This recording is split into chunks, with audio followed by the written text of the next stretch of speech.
morning. Today is Monday, March 23rd, 2026. I'm calling the Municipal Service and Properties Committee to order. Madam Clerk. Clerk, can you please call the roll? Here.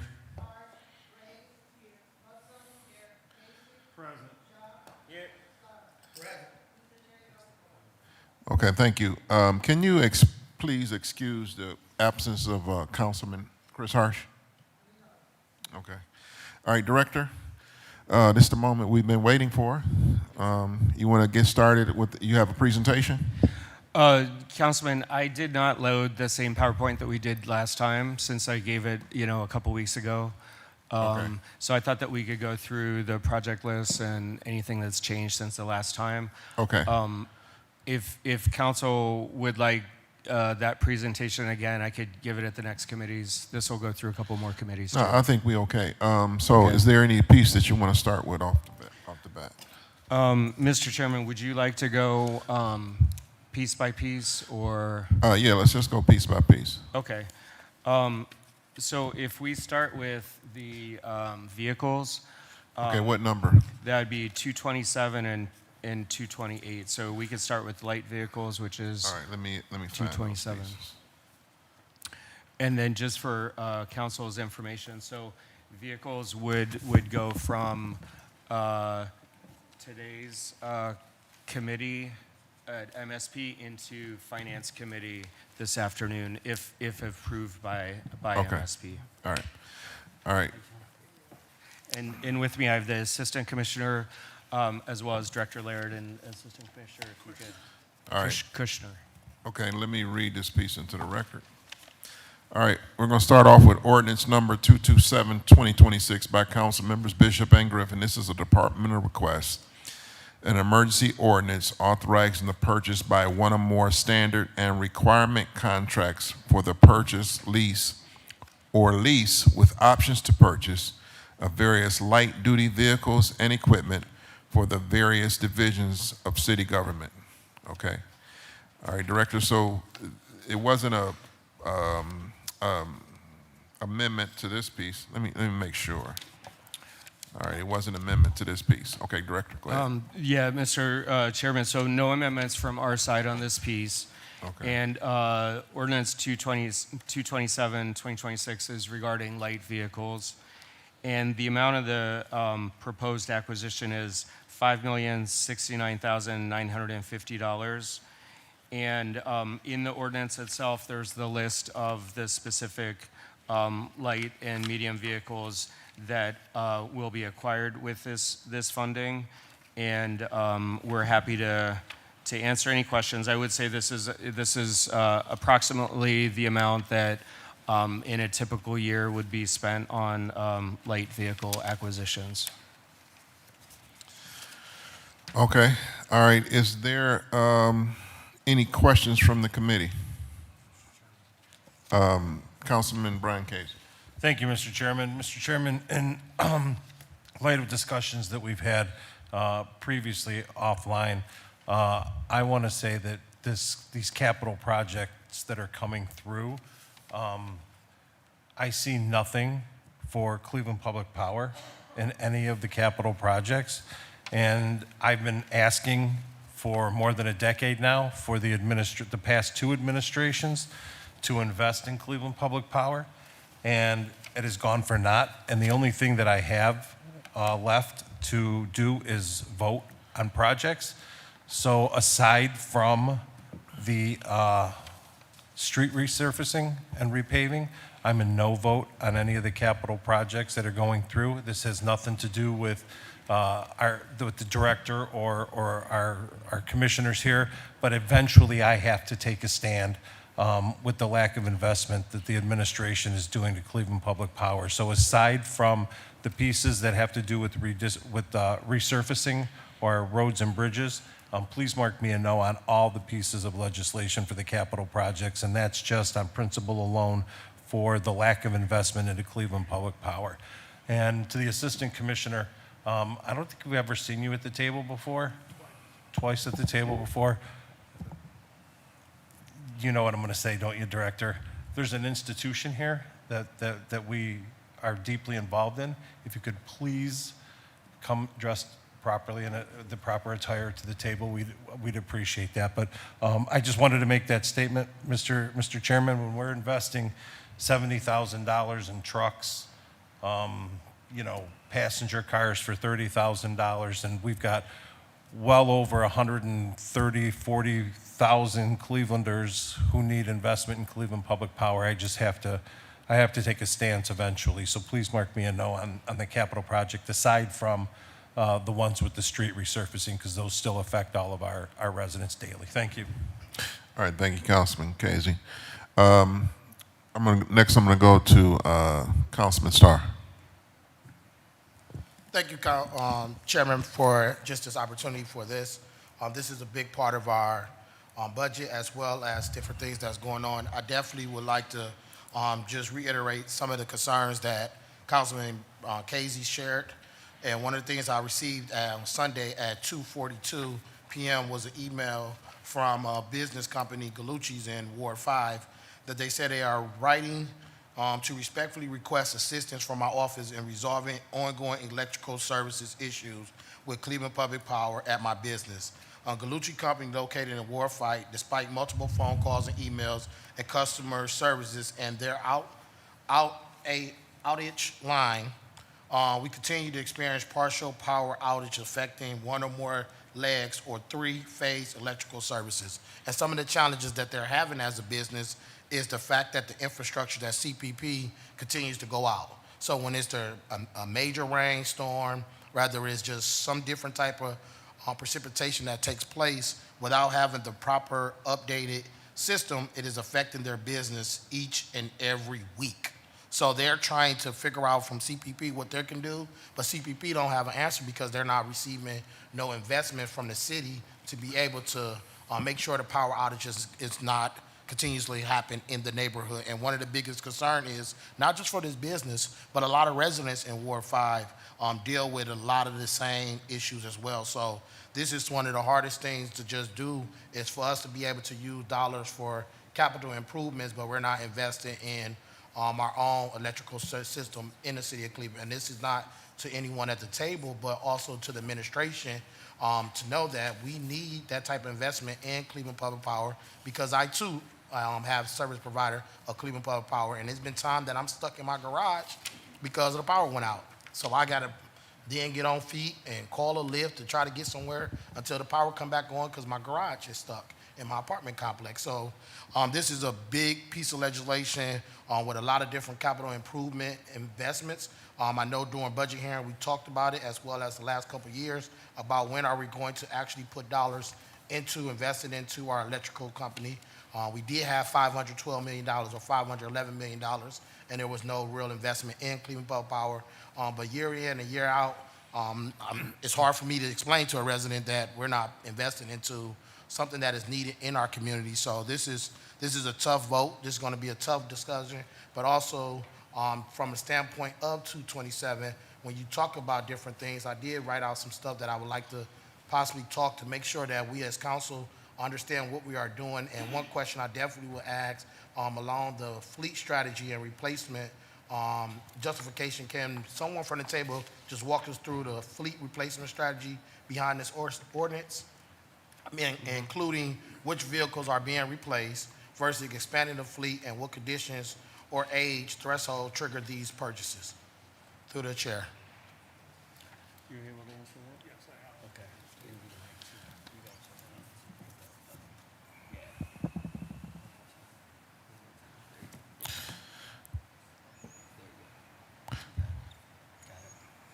Through the chairman to the councilman.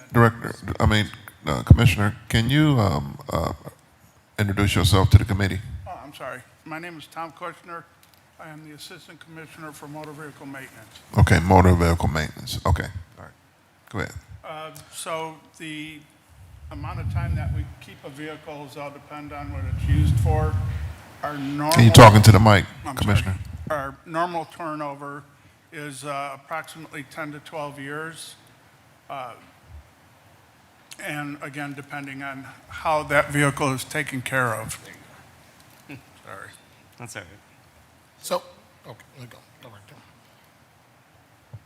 Sorry, through the chair to the councilman, if I may, the vehicles that you see on this, for the most part, are catch-up vehicles. That's what I like to call them. Our fleet has been woefully under capacity. So what you see here mostly is just really us catching up. There's not a lot of replacement here. There's probably very minimal. I can't speak for public safety, but I can speak for public works, and because I was with parks for so long, we're catching up here. So most of this is really just to get us up to capacity. I'll give you an example. In streets, we need about 72 snow trucks. Right now we have about 58. Okay. So when you see these things, we're trying to add capacity to it. So it's not so much adding and taking away. It's more about we don't have the vehicles we need. And so this is just really adding to our fleet. So from that standpoint, Hold on just a minute, Councilman Starr. Madam Clerk, is this mic working right here? Can we switch, can we give him another mic? Check. Is that working? I think so. We just want to make sure the folks at home hear you.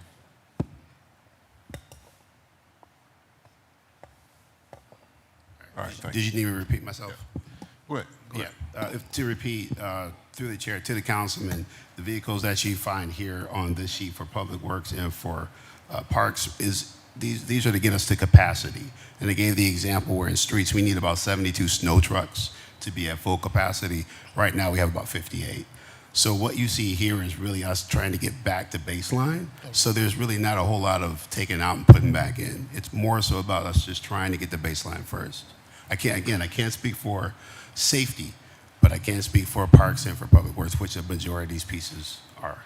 thank you, and I think from that standpoint, with this ordinance coming in involving multiple departments, just for a general purpose, I believe those departments should come to the table as well with MOCAP, just to make sure we get an understanding from questions.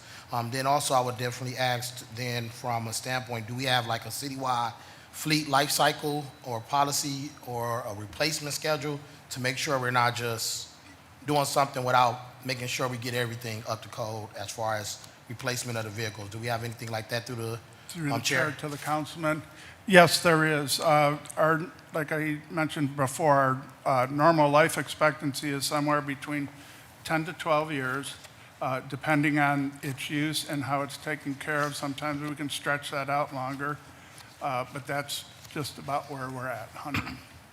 And then from that standpoint, with the purchase of these vehicles, are they going to actually improve service delivery, especially in neighborhoods who oftentimes requests calls for vacant properties? Are there going to be more quicker response time, or is it going to be slower?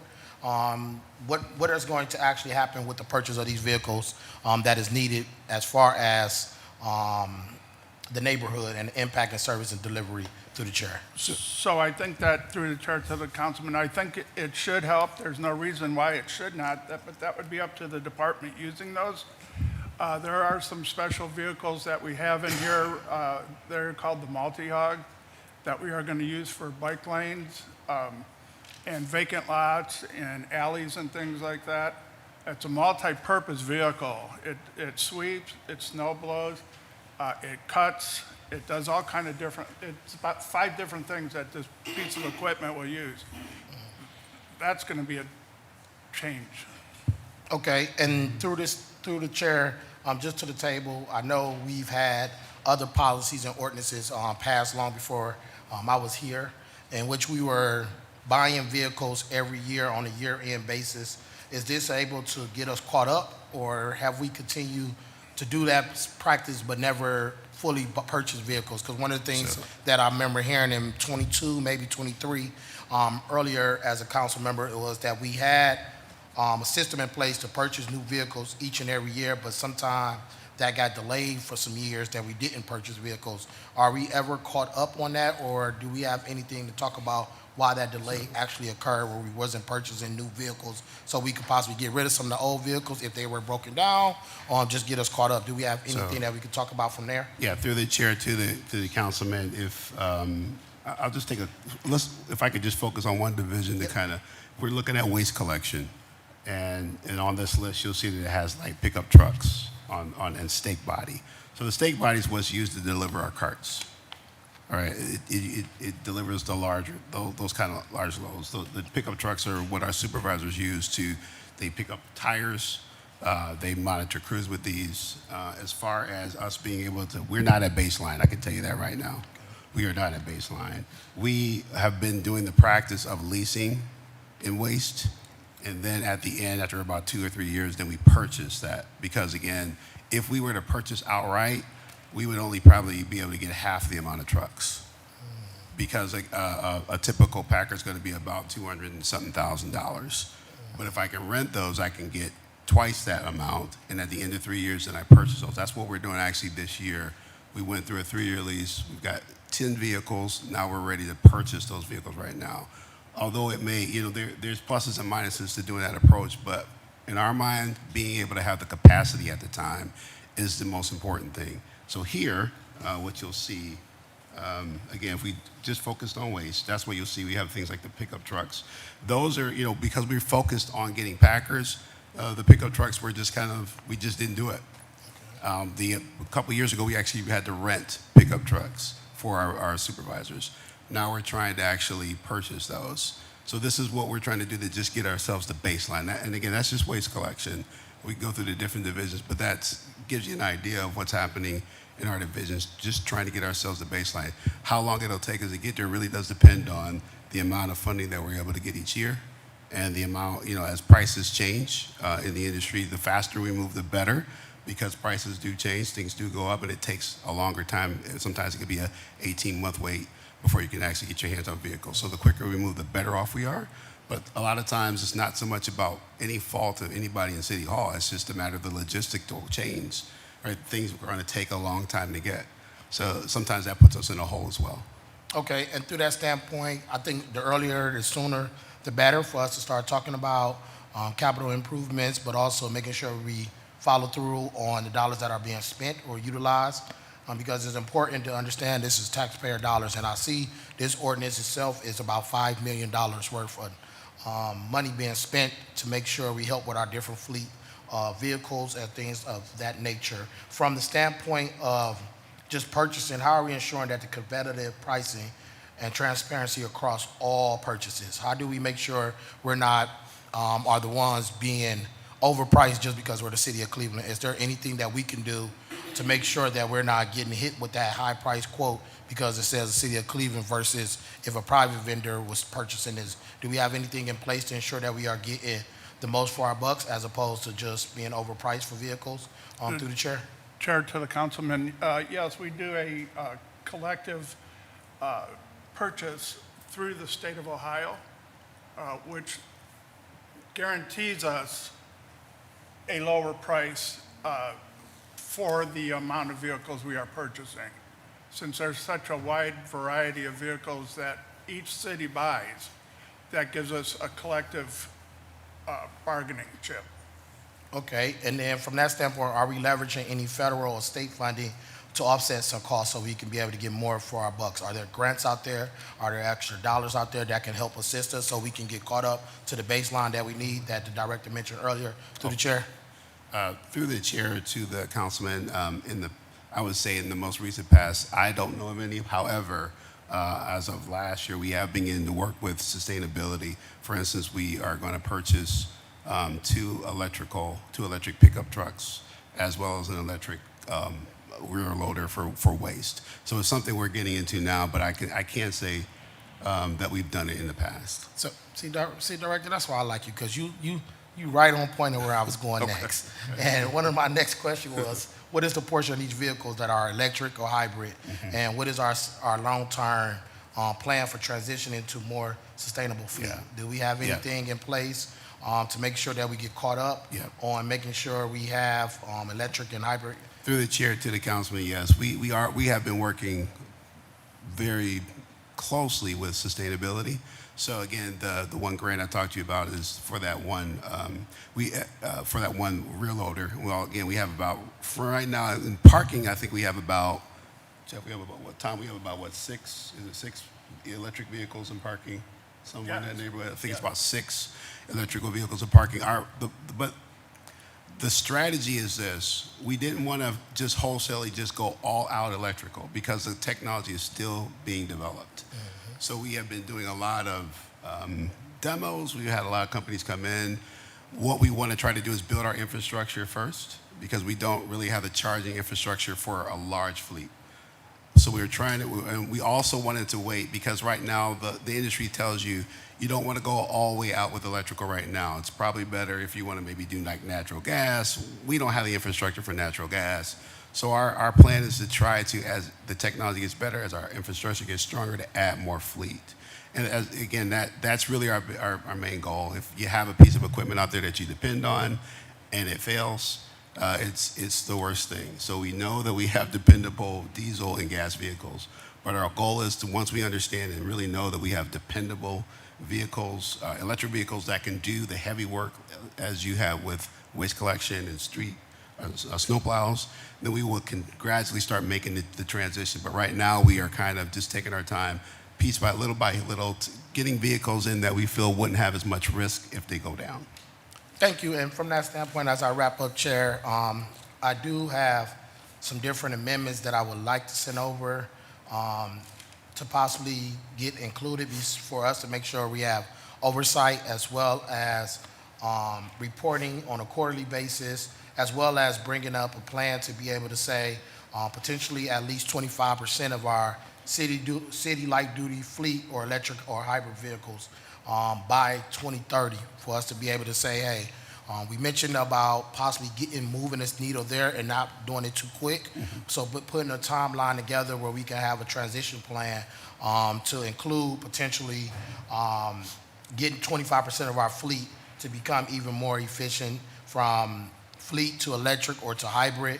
I definitely have some stuff that I wrote out. I was going to possibly email over to you and a policy and research team because I got different sections from fleet modernization and sustainability requirements, some equity-based deployment, as well as some other procurement, as well as things like that I think we should have included, as well as making sure we have performance and accountability reporting for what is going on with this one. Like you heard from the director, as well as I mentioned earlier, we had a system in place with the city where the city was required, they was given opportunity to purchase vehicles each and every year, and somewhere it was a bottleneck and we did not figure out why they weren't getting purchased every year since that legislation has passed. So I definitely, with your permission and through you, Chair, as well as the policy and research team, if I could send over something shortly as an email talking about some different amendments that I think we need to have in place, just so we can make sure we understand what we're doing, but also having a strategy in place to get us to where some of the goals that you just heard from the director and I yield, Chair. All right, thank you, Councilman Starr. You bring up some great points. But you know what I want to say is, Director, do we know how, like the life of electric vehicles, since they are so new, is it a way for us to measure, like say we know a diesel vehicle usually lasts us maybe 12 to 15 years. Do we have, it's hard for us to determine how long an electric vehicle will last. Is that correct to say? So I will let Tom kind of answer, but one of the things that, Chair, is that we got to think about the battery. Right. That's typically the main thing that you have to be concerned with is that battery. So I'll let Tom talk more about that. Tom, do you have anything to add to that? I don't think that it's out there yet how long they're going to last. Right. There's just not enough of them out there. They're going through some issues with batteries right now. Please, can you talk into the mic? I'm sorry. They're going through some issues right now with the batteries, the manufacturers are. So they've cut those back. I don't think they really came out to the public to tell us what was wrong. But I don't think there's a good study yet. Right, okay. All right, is there any questions from any other? Councilwoman Nikki Hudson. Thank you. Through the chair to the director, just to follow up on some of the points that my colleagues have touched on, are there any vehicles on these lists that are for Cleveland Public Power? Through the chairman, the councilwoman, Cleveland Public Power goes through their own budgeting process that's outside of this capital plan. So there's no improvements in this plan that relates to Cleveland Public Power. But we're happy to arrange a meeting with council, with Director Kane, Finance Director. I'm happy to be there myself. But typically, if they need bond proceeds, they go to the bond market for their own needs, and it would be outside of what is included in this plan, typically. Okay, thank you for explaining that. That's all. All right, Councilwoman, you have any other questions? So, No, I don't. Director, I want to, because this is the first year of some of the members here, and we come, every year, we come and do the CIP. We have light vehicles in our CIP. Could you basically touch on that? Yes. So as you look at the various legislations that are before you today, Bond Council requires us to split each use into a separate type of legislation, in separate piece of legislation. So they require us to separate light vehicles from heavy vehicles when we're speaking of vehicles. And then, so, you know, I have historical data just right here in front of me from 2023 to forward. And so 2023, we invested $7 million in light vehicles. 24, it was $5 million. 25, now that was, if council recalls, it was kind of a half CIP that was passed, and that was $2,690,000. And then this year we're just over $5 million. And then to the questions that related to forecasting our future needs, we do have in the 5-year capital plan the forecasted needs of vehicle acquisitions for both light and heavy included in that CIP, and those are real numbers based upon vehicles that they've identified that we're going to need in those years. Hopefully that Okay, helps. Director, can you also touch on these vehicles are for what departments and why, and what departments are not in this plan and why? Got it. So, Mr. Chairman, so generally, what we have in the capital improvement plan among all the pieces of legislation are all of the general fund departments. So that includes Public Works, it includes Parks and Recreation, it includes Public Safety. Those are the 3 main departments. But MOCAP works to program these into construction projects. Acquisitions are generally done either by the departments or by MOCAP for a department. And then sustainability works with us to identify throughout our system where we can add our projects or acquisitions that relate to the city's sustainability goals. So separate from that, public utilities, the airport, those are 2 examples of enterprise funds that have their own budgets, that go through their own budgeting process. They have the ability to have bond proceeds specific to their projects. There are certain grants that are generally specific to their worlds that don't relate to the rest of us. Airport, for instance, there's FAA grants that they can go through. So that's generally how things are split out. Not to say that those couldn't be included in the 5-year capital plan for the city as a whole, but generally the enterprise funds manage their own investments and their own budgets to improve their operations. Okay. All right. Well, thank you for that, Director. All right. Any other questions? Councilman Pulisic, you want to? Oh, okay. All right. Yes, All right. Councilman Starr. Yes, I do have some amendments that I would like to include within this ordinance. Under ordinance number 227-2026, where it says light vehicles, in section 3, after restricted income tax revenue, insert the funds number, which is funds number 20-710, 20-717, 20-727, and 20-731, and after unspent, insert light vehicles, and then in section 3, line 3, strike future, and include bonds, and replace with 2026 debt. Then also in section 3, strike and shall be charged against the proper appropriation accounts. At the end of the section 3, insert for any debt issuance that is not general obligation bonds, the Director of Finance shall notify the Clerk of Council of the type of debt issued and its terms. Okay, we have an amendment on the floor by Councilman Starr. Is there a second?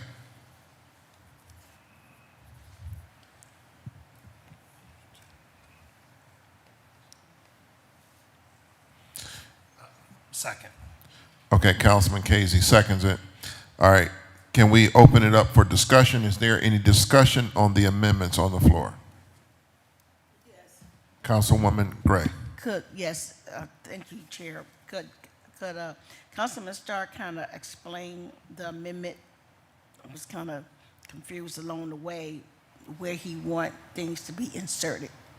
Yeah, so within this amendment, a couple of different things is to ensure that we actually have identified the actual funding source numbers to be included within the legislation, but also want to make sure that if anything is required to spend additional dollars, it has to come back to council, as well as what debt issues have been contributed for this actual ordinance. Okay, Councilman Gray, does that explains it, or do you want you want some more clarification? Does that explain it? That explained it. I just he had so many places that he inserted things, I couldn't follow that along the way. So I'm good. Thank you, Chair. All right, Director, you want to comment on the amendments? Yes, sir. Mr. Chairman, so is this amendment what was sent over to me to review on Friday, or have there been further changes to it? So that amendment was sent over to you on Friday. The only thing that was different was that when we say debt, we expect the debt to be, we are taking it granted, the debt will be GO bonds. And if the debt is not GO bonds, we just want the Clerk of Council, we just want the Director of Finance to alert the Clerk of Council of what type of debt it is and its terms. Okay. So, Mr. Chairman, just a reminder to City Council, this will be the first year to go through the new way to finance capital projects. So at a certain point, finance will tally up anything that's been acquired or contracts entered into and go out to the bond market to issue debt.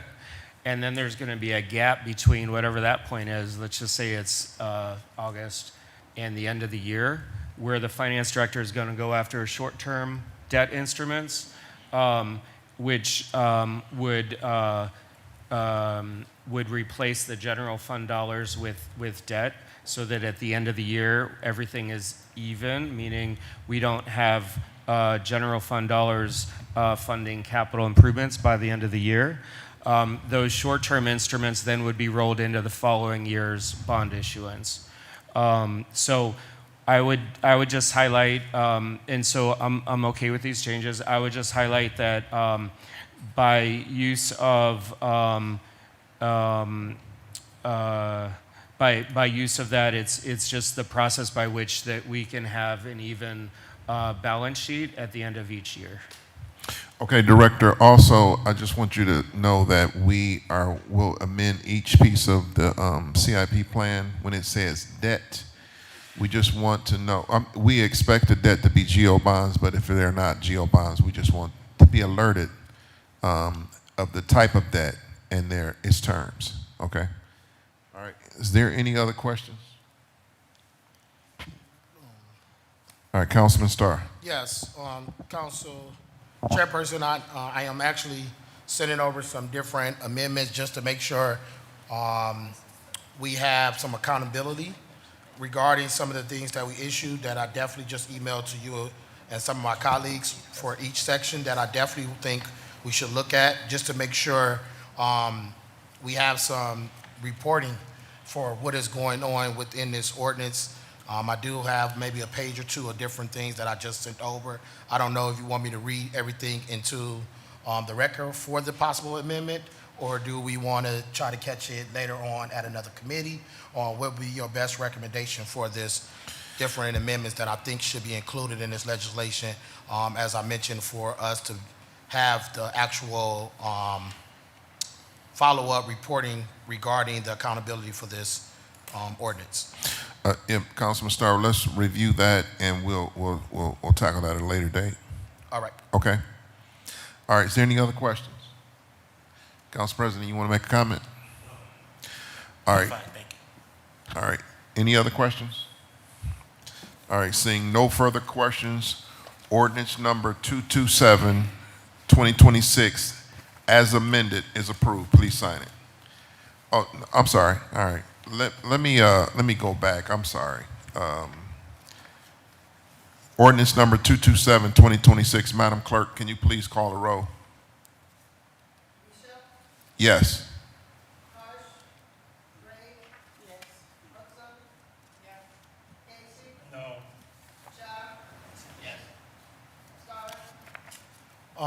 You can mark me as a no. It's as amended, right? All right. Okay. Ordinance number 227, 2026 is approved as amended. All right, please sign it.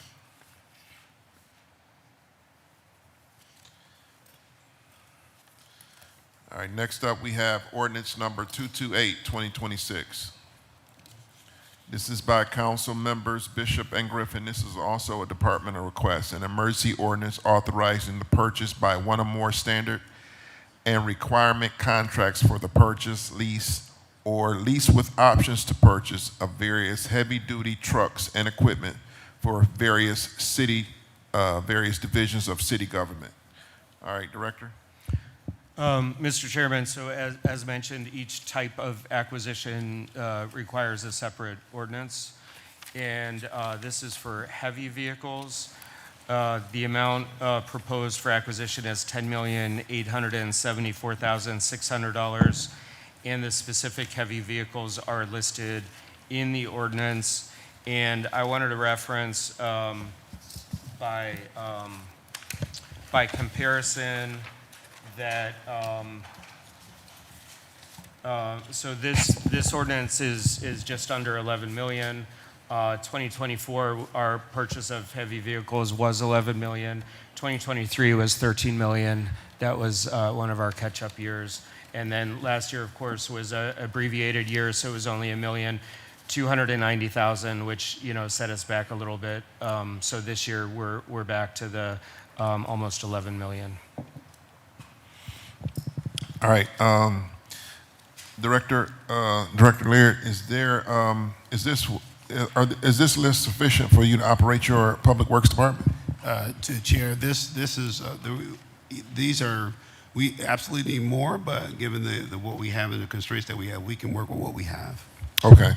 All right, I'm going to open this up to the committee.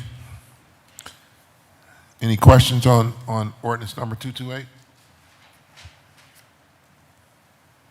All right, no questions on 228. Councilman Casey? All right, Councilman Starr.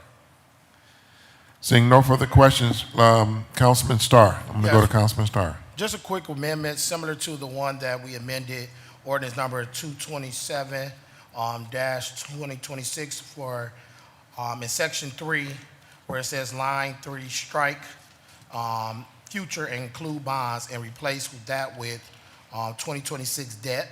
And then in section 3 strike and shall be charged against the proper appropriation accounts at the end of the section. To include those counts, it should be funds numbers 20-710, 20-716, 20-723, and 20-732. And after unspent, insert heavy vehicles. And then also at the end of section 3, insert for any debt insurance that is not general obligation bonds, the director of the finance shall notify the clerk of council of the type of debt issue and its terms. All right, thank you. Councilman Starr has an amendment on the floor. Is there a second? Councilwoman Hudson seconds. All right, I want to open it up. Is there any discussion on the amendment? All right, no discussions on the amendment. Director, do you have any comments on the amendment? No, sir. All right, those in favor of the amendment say aye. Aye. Those opposed? The ayes have it. All right, ordinance number 228, 2026, as amended, is approved. Please sign it. All right, Councilman Palencia. I'll make it if they can tell us where the new pumper, they don't have to tell us now, where the new pumper and aerial ladders are going to. What house, what engine company? Mr. Chairman, the councilman, so we don't know that, but we can get that information for you. Thank you very much. Thank you. All right, is there any other questions? All right. All right, Director, we can move on. Could we do 232, so since Director Laird's here, that's for facilities. Okay, thank you. Thank you. Thank you.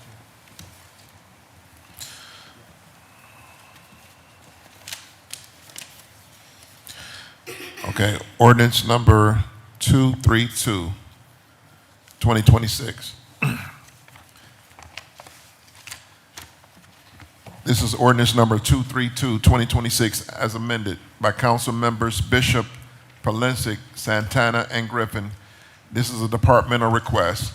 This is an emergency ordinance determining the method of making public improvements of designing, constructing, rehabilitating, renovating, replacing, or otherwise improving public facilities, buildings, and other similar structures, including site improvements and appurtenances, and to authorize the Director of Public Safety, Public Works, Parks and Recs, and/or capital projects as appropriate to enter into one or more public improvement contracts for the making of the improvement, enter into one or more professional services and other contracts needed to implement the improvements, to apply for and accept grants and gifts, and authorize the direct employment of the necessary labor for the Department of Public Safety, Public Works, Parks, and Recreation, and/or capital projects. Now let me read in to the record the amendment. It says, excuse me, there is no legal objection to this legislation if amended as follows. Number 1, in section 1, line 5, strike 232-2026A and insert 232-2026B. Okay, this is a list of projects attached to the legislation. Okay, if anybody wants to look over this, we can pass this around. Okay, Director. Mr. Chairman, thank you. So this specific type of legislation is related to our public facilities. And for point of reference, so this total projected expenditure is $22,254,400.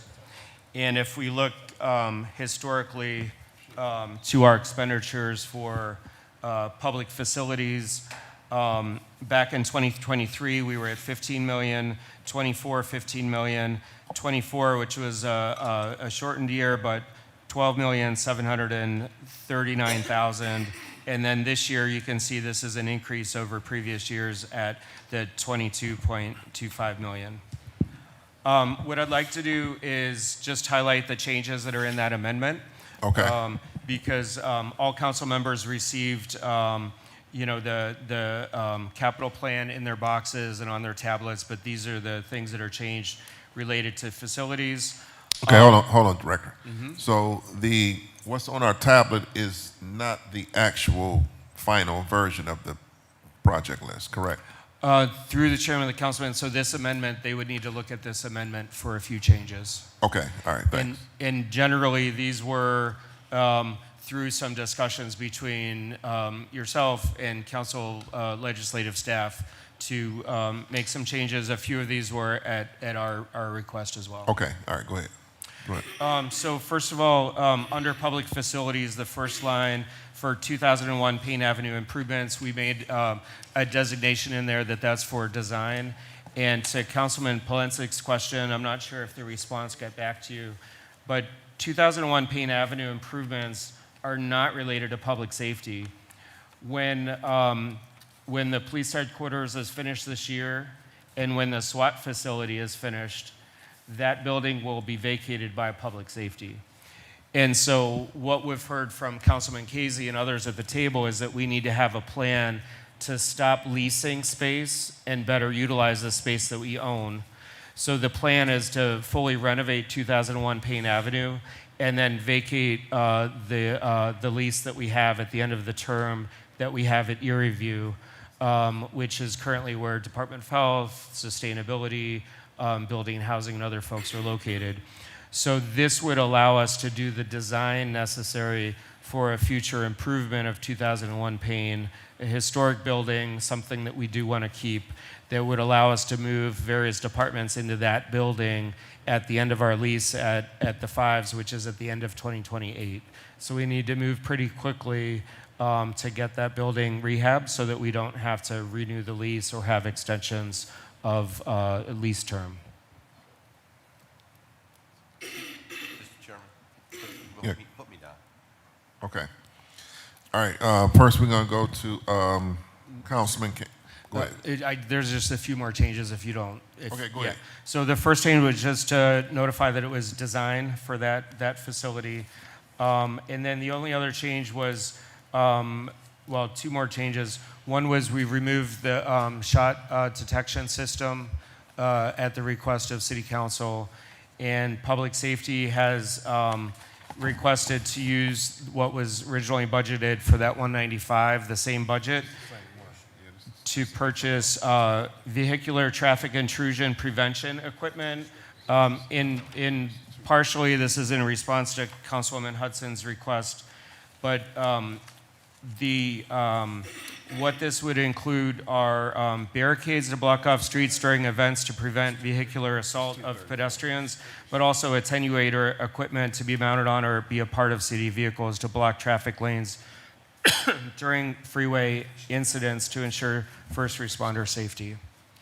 And then the only other changes where we have the salt homes listed.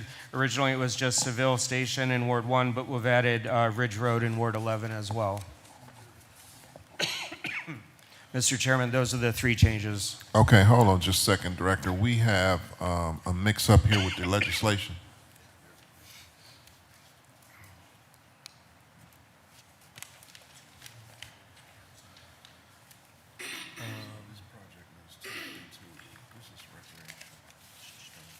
Mm, 2, 3, 4. Yeah, this is wrong. So this one right here is for public utilities. This is 230. So should we cross this out? Put 232. Oh, right here?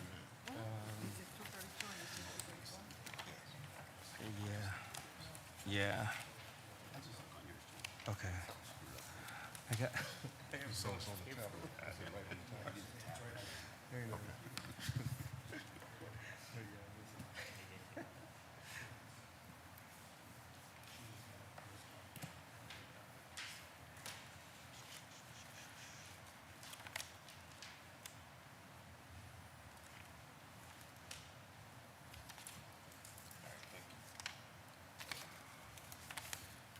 This is 234.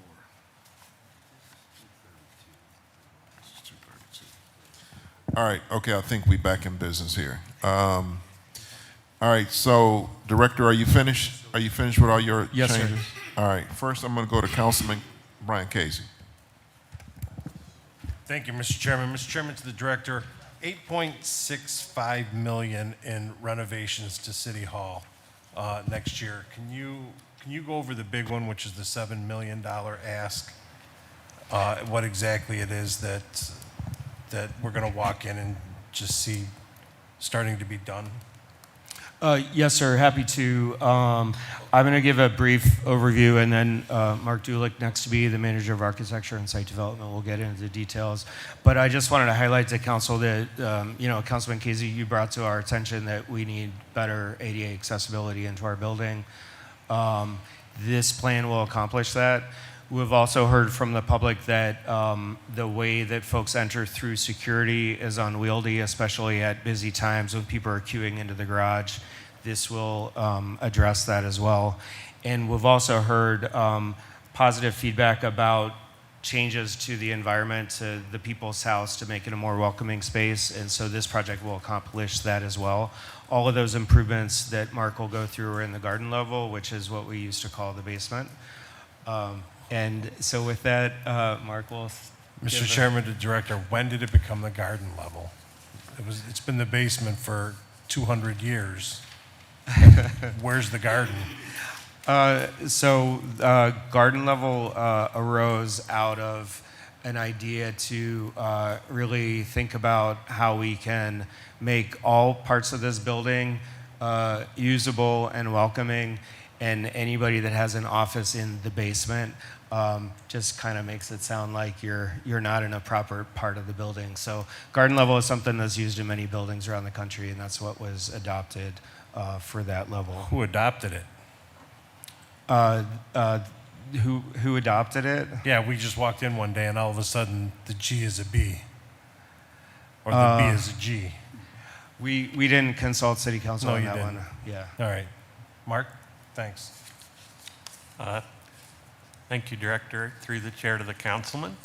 To build on what the director mentioned, the whole idea is this idea of welcome, rooted in accessibility. So the main features are really the creation of a new west entrance that works in tandem with the garage entrance, through which most people enter the building from the garage or from the elevators down from the plaza level. Coupled with this, it really creates kind of a new people's lobby, so you can enter from the west, either down that accessibility ramp that will actually be starting right at those west steps. There will also be an exterior freestanding glass and metal entrance canopy. And then the small lobby that is the current way you come in through the little glass tunnel from the garage, that small lobby becomes expanded into what we think of as the people's lobby, which will include the coffee shop and a more gracious security point where you get into the building, more into the center of the building. So you can come in either the new west entrance or that entrance from the garage and find the security desk there in the middle past a new coffee shop. And then you'll find community relations there on that same point. So that's really the big move. So, Mr. Chairman, to Mark, hang on. So there's a current entrance that's not used just outside recreation, right? Is that what you're talking? Will that be a new way into City Hall? That's the new west way into City Hall, correct? Through the chair to the councilman, yes. Okay. And then when you're talking the other stuff coming in from the garage, right? Mm-hmm. What will the new entrance look like?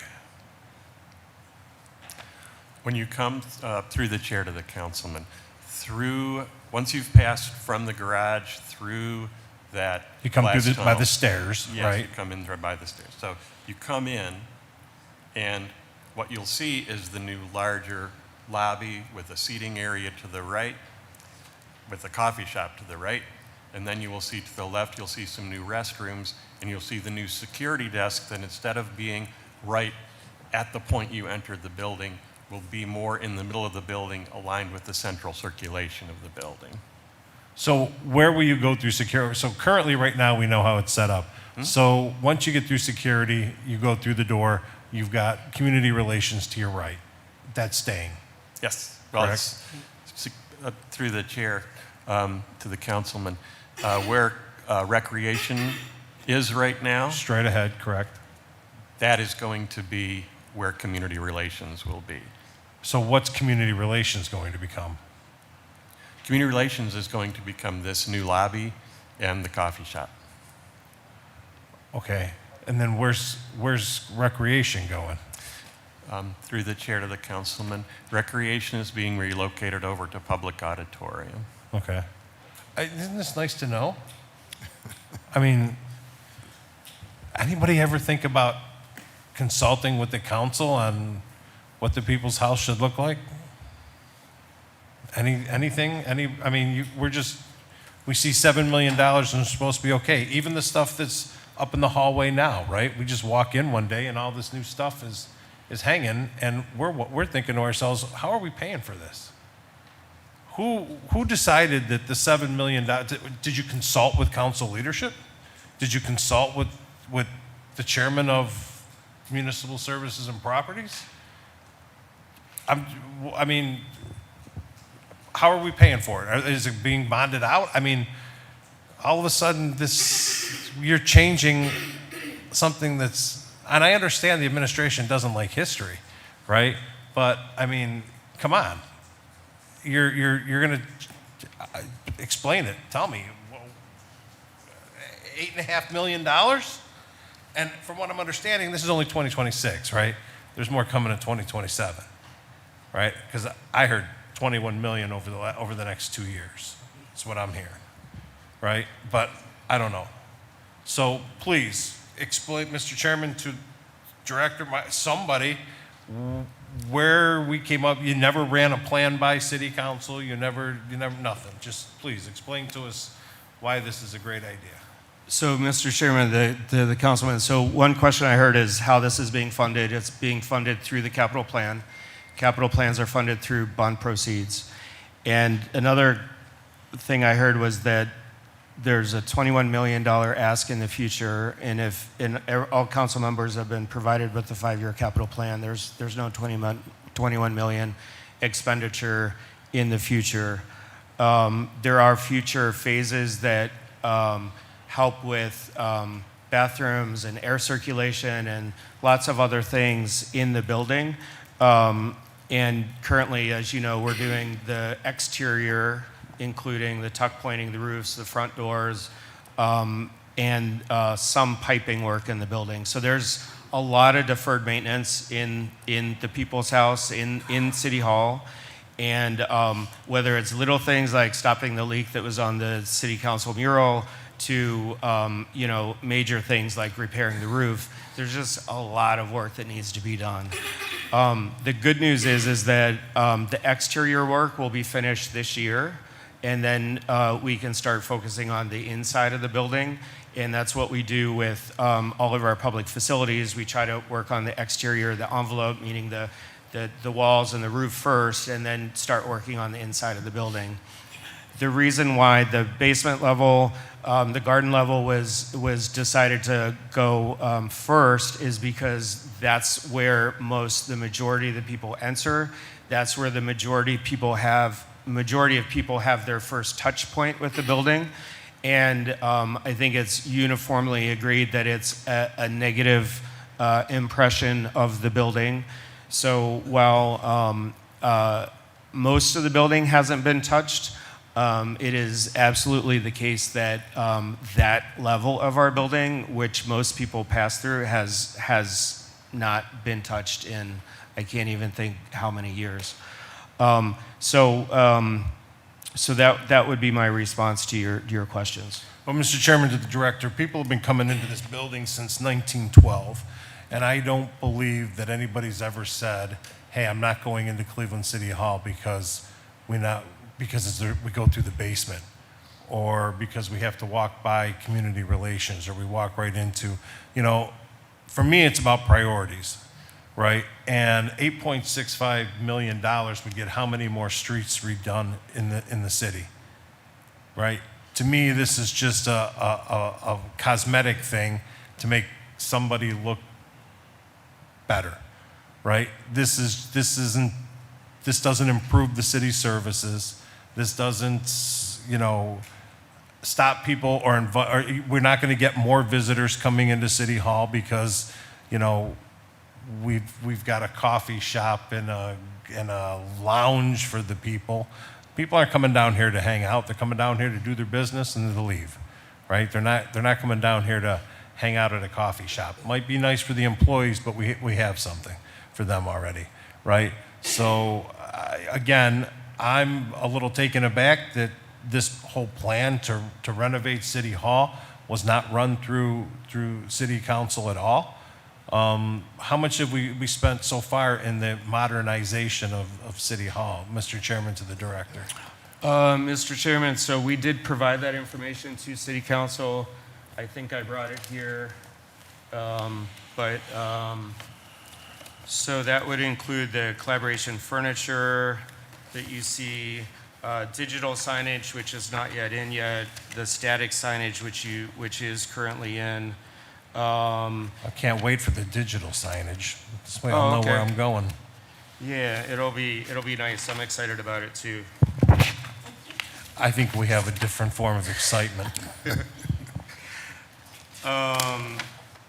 So I do not have a sum on all the work that was on the City Hall projects. We provided it to council December 15th, I believe. Okay, well, I'll go back and find it, but one last question, Mr. Chairman, to the director, is that how is spending this 8.65 million and the other however many millions we've spent already, how does that better improve city services to the residents of the city of Cleveland?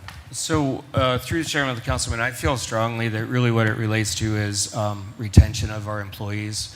For the longest time, our employees were working in a building that had falling down plaster. It had bathrooms that flooded. It had, areas of the sub-basement that folks were supposed to keep their records for retention that were beyond, decay.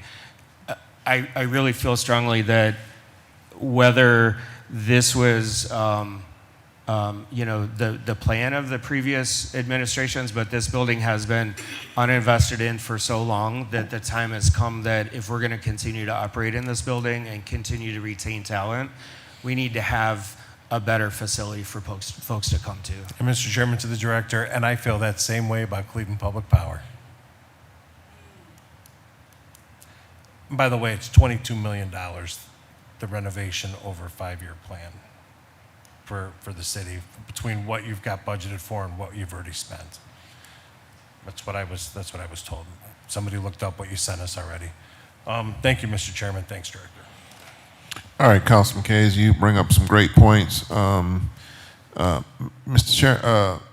Director, what about the lighting in City Hall? Have we come up with a plan for the lighting in City Hall? Because City Hall is quite dim.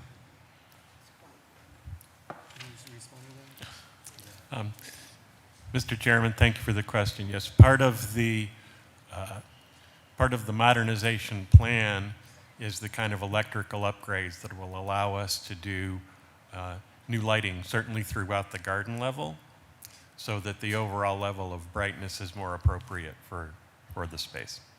Okay, so Director, while we're on the topic, who's determined the order of improvements, like the lighting? I mean, somebody might say the lighting is important. It's a lot more important to have a coffee shop. So who's making the determination, we're going to do this first, this second, this third, this fourth? Who's making that determination, Director? So, Mr. Chairman, we, through the capital plan, we've outlined future phases of improvements. And our total work was scoped through a study of all the downtown work buildings. So that would be 205 St. Clair, where we have multiple functions. IT and taxation are the two that most folks know about.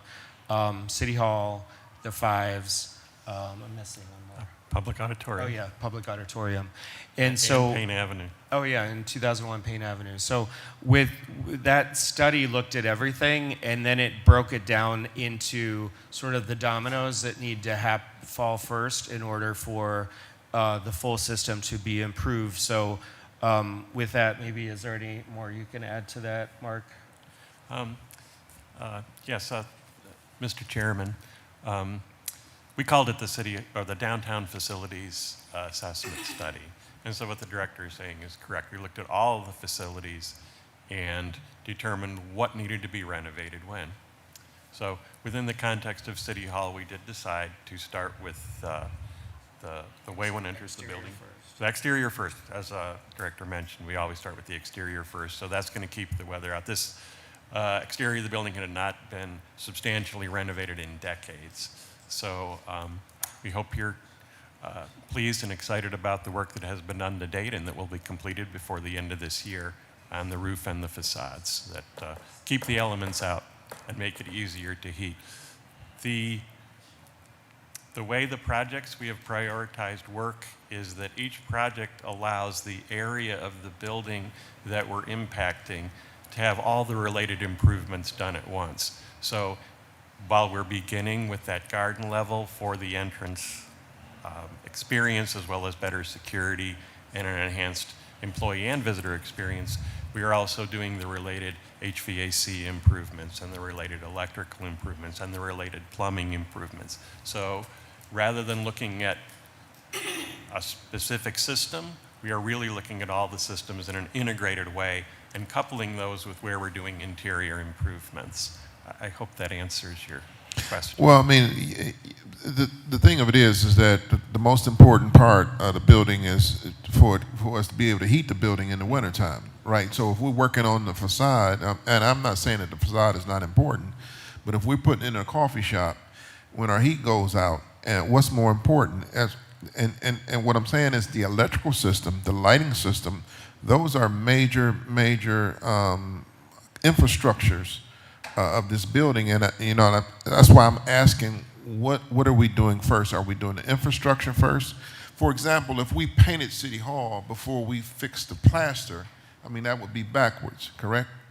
So that's what I'm saying is, who's determining the method, the order of what were we doing improvements to City Hall? And do we have a bona fide, have we had a well thought out plan and order we're doing stuff at City Hall? Because this is a major building with all kind of renovations. And you're right, Director, and I agree that all of the maintenance have been deferred for so long, but we do have to have a proper order for our maintenance schedule, okay? All right, but Director, this is a topic for another day. Next, I'm gonna go to Councilman Shaw.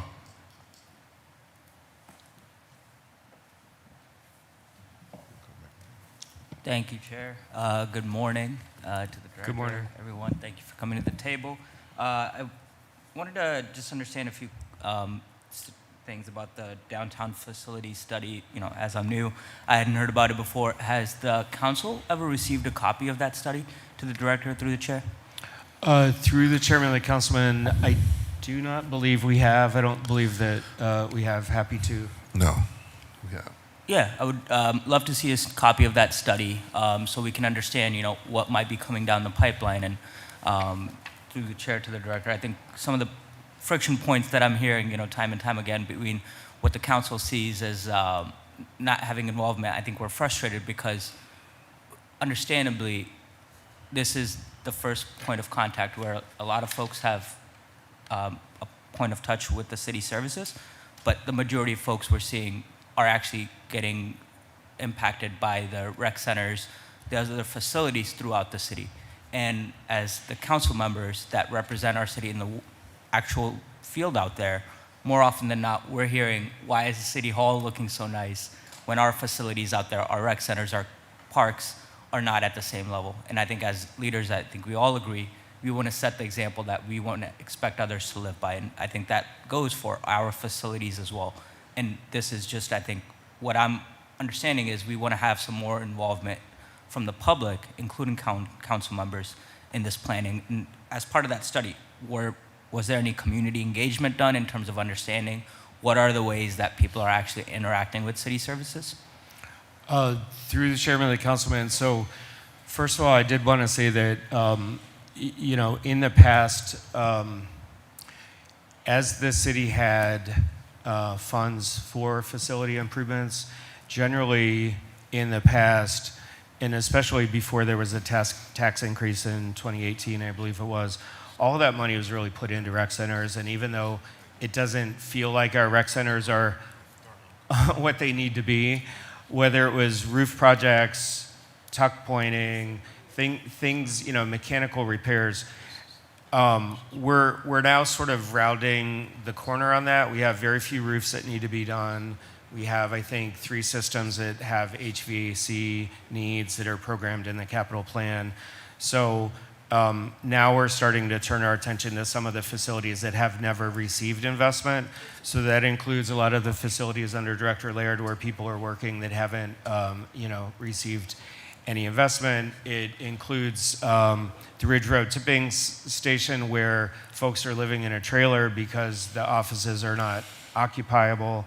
I mean, there's a lot of deferred maintenance that we're trying to catch up on through Mark and his team's work by identifying the needs of the different departments. You know, there's been a big emphasis on police stations.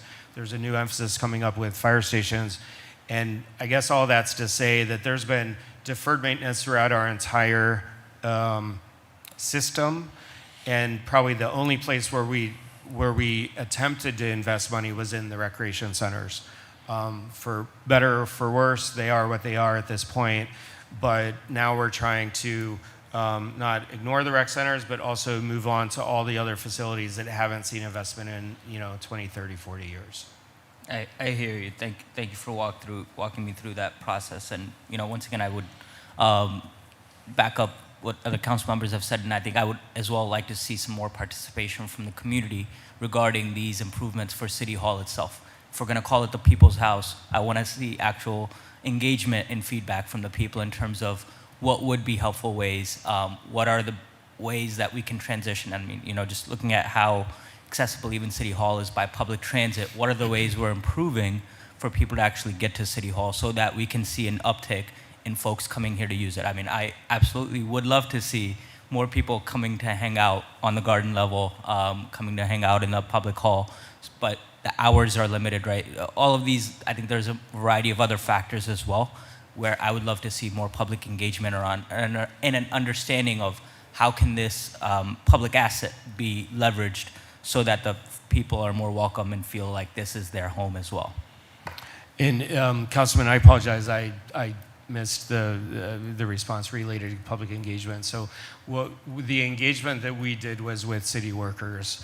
So there was engagement that went out through the consulting team that looked at the facility, and boy, that was probably in 22 or 23. Mm-hmm. I can't remember exactly, but it was an engagement with folks to really understand, okay, hey, whatever floor bathroom floods every time, things like that, as well as, hey, it'd be really nice if we had more healthier options to eat, in the building. So we did engagement in the building, but we didn't do engagement writ large. I will say too that we did a lot of historical analysis of how the building functioned originally, and it is interesting that prior to the need for security and the things we have to live with today, each of the basement stairway entrances at each of the exit points were functioning, and there were departments that if you wanted to go to, I can't remember which department would be in the basement level, you would come down that set of steps to access that department. Mark probably knows a little bit more detail, but it was really interesting that we're now putting back an entrance that was a functioning entrance of City Hall when it was originally built, because there were lots of people that needed to come in here, and so there were different entrances that served different needs in the building. I don't know if you wanted to add anything. You don't have to. Thank you. Yeah. No, that's great to understand more of the history. And personally, I would love to see us go back to that more welcoming, creating more of those welcoming spaces for our people, including understanding how can we lift some of these security restrictions, because it absolutely does not create a welcoming environment when you're forcing people to walk through that. Also causes a lot of backup and ADA changes, right? So, I'm always mind of, if we're going to put a lot of restrictions, I want to understand why. And unless we have direct threats or any other things we can point to in terms of concrete ways of why we believe this is necessary, I think taking away some of these security protections so that we can increase the ability for people to come through freely would absolutely be a step in the right direction for making it the people's house. Thank you, Chair. All right, thank you, Councilman Shaw. Before I go to Councilman Polinsik, Councilman Shaw, you brought up a couple points that I wanted to touch on. I think 9/11 has changed the way we view public buildings and the level of security that we have in our public buildings. So I know back in the day that you probably didn't have security at each entry point, but since 9/11, I think the world has changed, and you do have security at each entry point into city public buildings, government buildings. But Director, what I want to ask you about in this $7 million, is this, where is bathrooms included in this public facilities, the renovation? Where's the bathrooms at? Thank you, Mr. Chairman. The bathroom facilities, as you know, are throughout the building. For the initial phase, we are certainly looking at replacement and new and improved bathrooms in the garden level. What we are doing is looking at within this budget how far into the other areas of the building we can push it within the budget we are asking for. So, Okay, so- it could be throughout the building. What we don't know yet, because we're going to be bringing a construction manager on board and determining how much scope we can achieve in this first phase, and we'll do as many bathrooms as we can. So what you're saying is that you don't have a plan for the bathrooms, but you have a plan for the entryways in the coffee shop. You have a plan for that, but not a plan for the bathrooms. Mr. Chairman, we do have a plan for the bathrooms. The question is when in the sequence of construction, in terms of the disruption to the area of the buildings that get renovated, when those make the most sense, both from a construction sequencing perspective as well as a construction cost perspective. The intent over the 2 phases that are proposed as part of the 5-year capital improvements plan is to address all of the toilet rooms within those 2 phases. One phase we're asking for is this year, obviously, and then another phase in 2028. Okay. All right. Next, I'm going to go to Councilman Polinsik. Thank you. Thank you, Mr. Chairman, my honorable colleagues, and to the directors and to Mark. This piece of legislation, when do you hope to get this piece passed to the administration? Mr. Chairman, so the next stop on the train would be the DPS committee, and then the next stop would be Finance Committee. So there are a lot of important projects in here. So, you know, we're hoping to have it passed in the sequence of those committees without a delay, but that's at the discretion of City Council. Okay. So we're talking about 232-2026B piece, correct, right now, on this piece? Excuse me, I'm sorry? 232, yes. 232, yes. The B piece. Yes. Yes. Okay.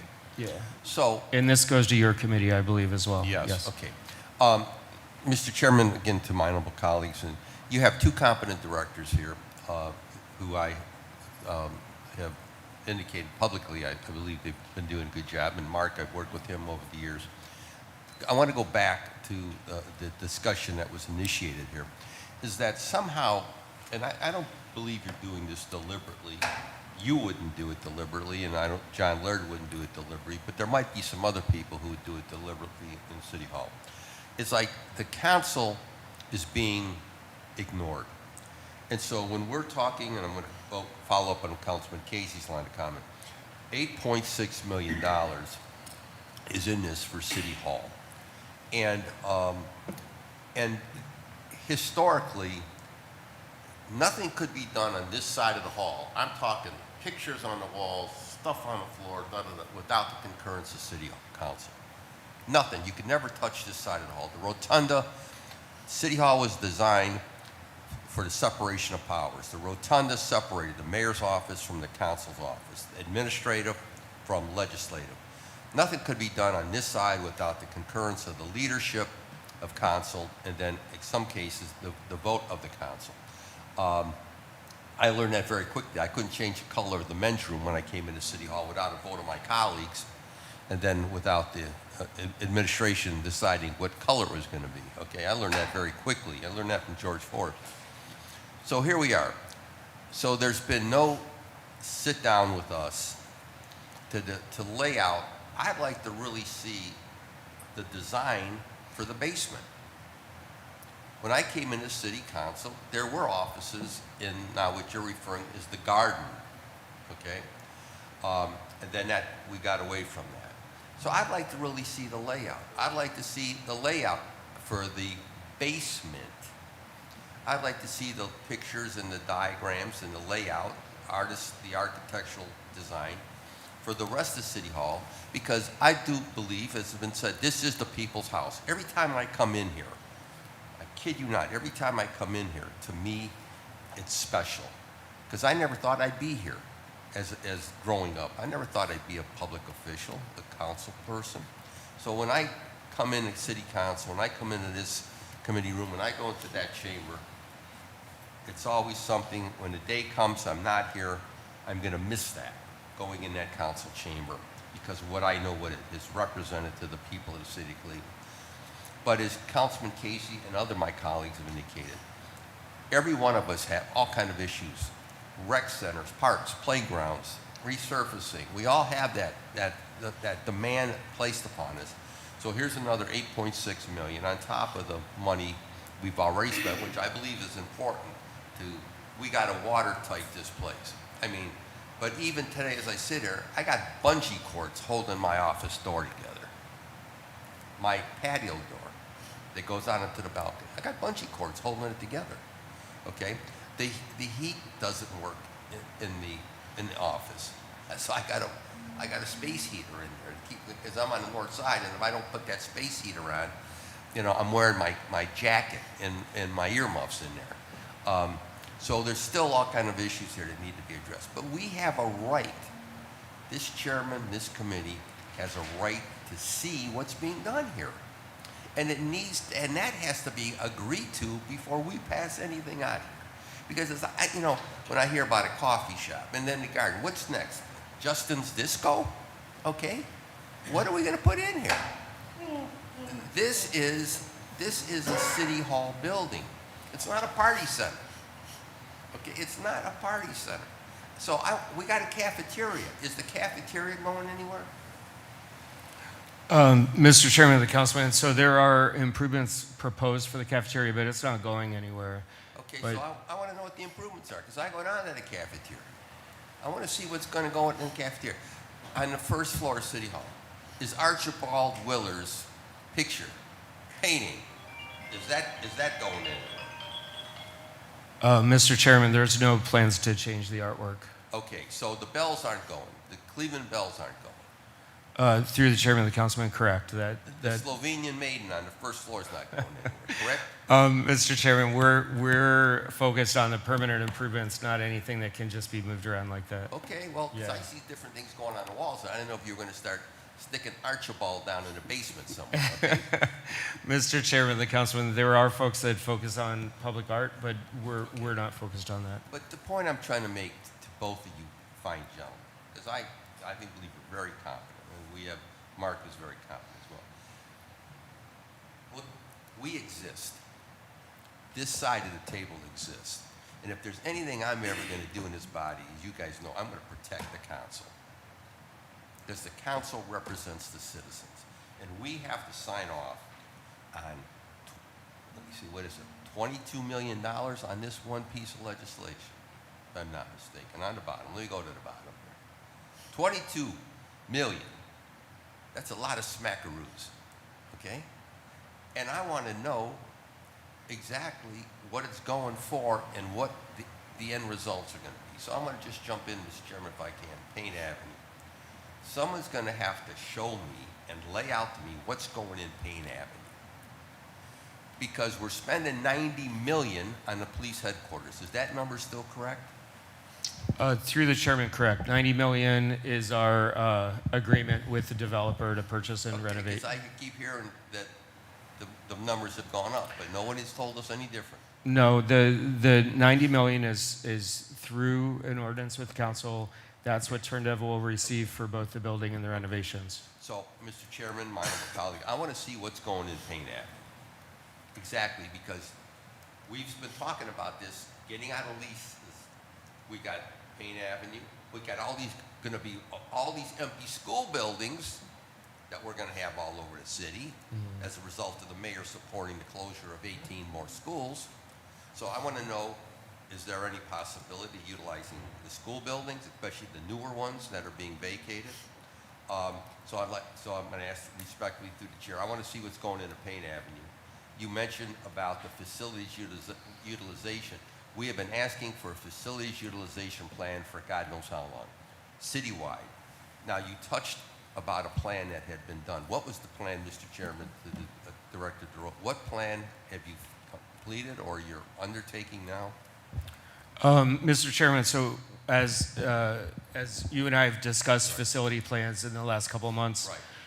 as I understand your request, you're seeking a analysis by city staff of all the facilities that the city owns, public works facilities, fire stations, police stations, city hall, et cetera. We do not have such a plan as one document done by city staff. The plan that we just referenced was through a consulting team to look at the downtown work buildings. So that's 205 St. Clair, Yes. Public Auditorium, Erie View, and City Hall. Okay. So you said, Mr. Chairman, briefly, you indicated Parks is leaving the basement and going across the street. And you're going to go into where public properties used to be? Mr. Chairman, to the councilman, so if you think about where Director Laird's office is, if you're facing Public Auditorium, he's on the right-hand side of Public Auditorium. So Parks and Recreation would be on the left side of the building as you're looking at Public Auditorium. Okay. So currently you have parking in one level of that.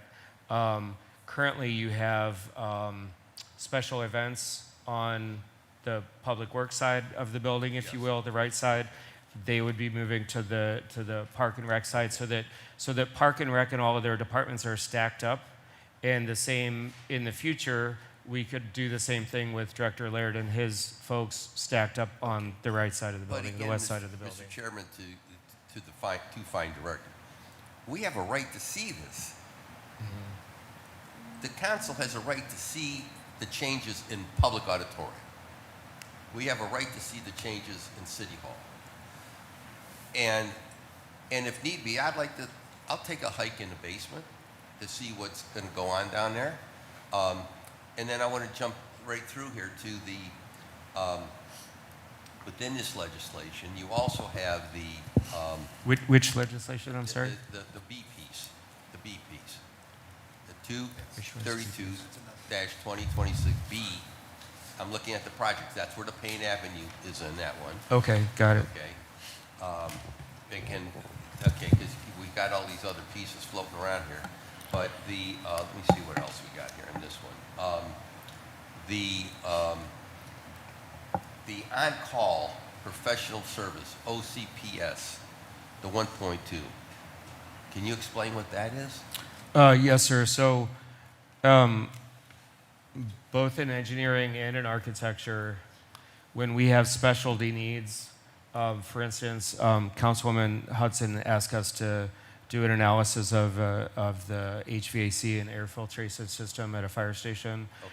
We use that to hire an expert in mechanical systems to go out to the building with Mark and his staff to do an analysis of how we can fix that particular specialty item. And so that's how we supplement staff. It could be for a design, it could be for a technical analysis and solution. But that's how we supplement our staff and the knowledge that we have with experts in the field. So this is separate than the overall plan to address the 26 firehouses. That is general throughout the whole division. So it could be at a fire station, it could be an issue at City Hall, it could be an issue at a recreation center. Okay, thank you. So, Mr. Chairman, I made that request. I want to see what's going in the 2001 Payne Avenue. We need to know, and this is probably the best, we need to know, this council and this chair needs to know what buildings or what divisions, what sections are still going to be in rent outside of the city. We need to know that. Through the chairman and the councilman, which ones will be leased? Is that the question? No, we need to know after what you're proposing for Payne Avenue, and we have the new police headquarters coming online this year. We need to know where we're still going to have lease agreements or be in rental situations outside of the city, outside of the city government. We can, Mr. Chairman of the councilman, we can provide that to you. I think if we're going to work harder and smarter as it pertains to city facilities, then we need to know what we still have outside, because we're spending a substantial amount of money right here renovating City Hall. So again, my question is, why aren't we moving more departments and more sections back in the hall? You have a cafeteria, but you want to build a coffee shop. How is that going to impact the cafeteria? Is that going to put the cafeteria out of business? I don't know. I mean, I need to understand that, because that cafeteria is utilized by city employees. Who's going to run the coffee shop? Is it going to be the same people? Are we going to go out for bid? Do we need a coffee shop in City Hall when you got the cafeteria where they got coffee? I don't know. I mean, these are questions. It's dropped on us today, but we haven't, and this chair and this committee hasn't had the opportunity to really dig down as to what's really needed here at City Hall and what isn't. Again, I want to go back to, I think, from the way the chairman opened up the meeting and my other colleagues. City Hall is a place for not only our employees, and we want to improve the working environment, but it's also a place for people to come who have business here. And it's not a place to hang out. It's not a place to party. It's a place to come and do your business and leave. And I want to make sure that our focus is on that. That's what I want to make sure our focus is on that. I mean, because of all the other issues we're confronted with here, members of this body are confronted with daily. Every day I go out in my neighborhood, I drive, I need this fixed, I need that fixed, I can't get this accomplished. And my frustration level here is increasing day by day, because I get the impression that it's all about optics here. We got to somehow, it's about optics here at City Hall, and the reality is in our neighborhood. And that's what concerns me, and it's a growing concern of my honorable colleagues and to the administration. Again, I've said, we have two competent directors here who I feel very strongly about, who are doing a good job. And Mark, I know the job that he's done traditionally here. But I hope you understand, you got to respect the chair, you got to respect this committee, you got to respect the council. I'll leave it at that. Thank you, Mr. Chairman. All right, thank you, Councilman Pulisic. Is there any other questions on the public facilities plan? Director, did you mention, Councilman, I'm going to go to Councilman Shaw first. Sorry to interrupt, Chair. Just one final thing. I know between through the chair to the director, between the A and B pieces, we took out the section regarding the gun detection technology. Correct. Could you speak to a little bit more on that to the director through the chair? Yes, sir. So we had a request from Councilman Bishop to remove that item. As he represented it, there were some council members that wished to have it removed. Can you, thank you for clarifying that. And I think, yeah, there is some real concern in council that this money is going to be used for contracting with Flock, who we've been at the table before. We've talked about our hesitation with those things. Can you verify that our money is not going to be going to Flock because we've taken this out? Through the chairman and the councilman. So that item has been taken out. I do not know how public safety may use Flock in other ways, but as far as a line item in this capital plan, it is no longer in there. And as you know, we are now approving a project list that would be for projects that would be eligible for expenditures. Sure. So if it's not listed, it is no longer eligible for capital funding. I will say that I had conversations with Director Drummond, and they are planning on an RFP for gunshot detection, which would be out at some point this year, but they haven't gone through that process yet. And I believe that that would be the process by which they would determine the vendor. And at that point, they would need to come to City Council with specific legislation for authorization. Thank you. Yes. Thank you, Chair. All right, thank you, Councilman.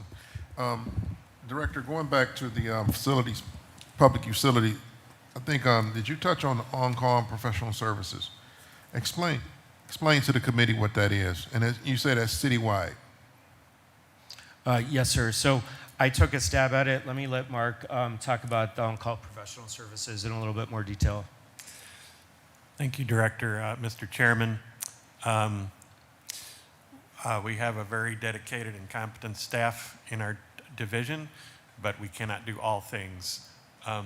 This is explicitly to supplement services for the many projects we do which don't have a specific contract with outside design consultants. So as Director had mentioned, there are a lot of small things for which we need engineers, we need cost estimates, we need a variety of things. We do this every year.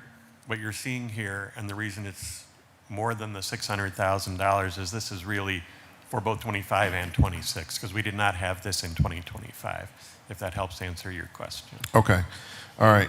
And if I could, Chairman. So I do want to highlight that there are times, most often, when council puts money into a project, and we use this to supplement that money to actually design it. So Councilman Harsh wishes to have lighting in one of the parks. Well, we had to issue a task order with one of these firms to design that lighting plan. So his money went into the lighting, but we also supplemented it with multiple thousands of dollars for the design of that plan. Okay. All right, Director, couple other questions. Waste collection carts. Is that historically been a capital expense? Through the chair, to the chair, yes, that has traditionally been a capital expense. Okay. And also the the Willard Park garage, the lighting, is that an enterprise fund, Director? Is Willard garage, that's part of an enterprise fund, correct? Mr. Chairman, maybe you could answer this one. Yeah, so I'll do the best I can. In the short answer, yes, but parking uses both a general fund side and an enterprise fund side. The parking garage is the enterprise fund. Okay, so if it's an enterprise fund, shouldn't the funds that's collected from the Willard Park garage with the parking fees, shouldn't that be covered by those type of fees, or should it, or do we have enough funds to cover that without going into the general fund and writing bonds on them? So, Chair, I would have to get clarification from finance. My understanding was that the enterprise funds that can do revenue funds or can have enough revenue to raise a bond can do it on their own. Typically, these smaller ones don't have it, but I need to make sure that is the case. Okay, and it's the same with the Willard Park garage parking meter shop and enforcement move and improvements. So that's part of the enterprise fund also. The meter shop would be general fund.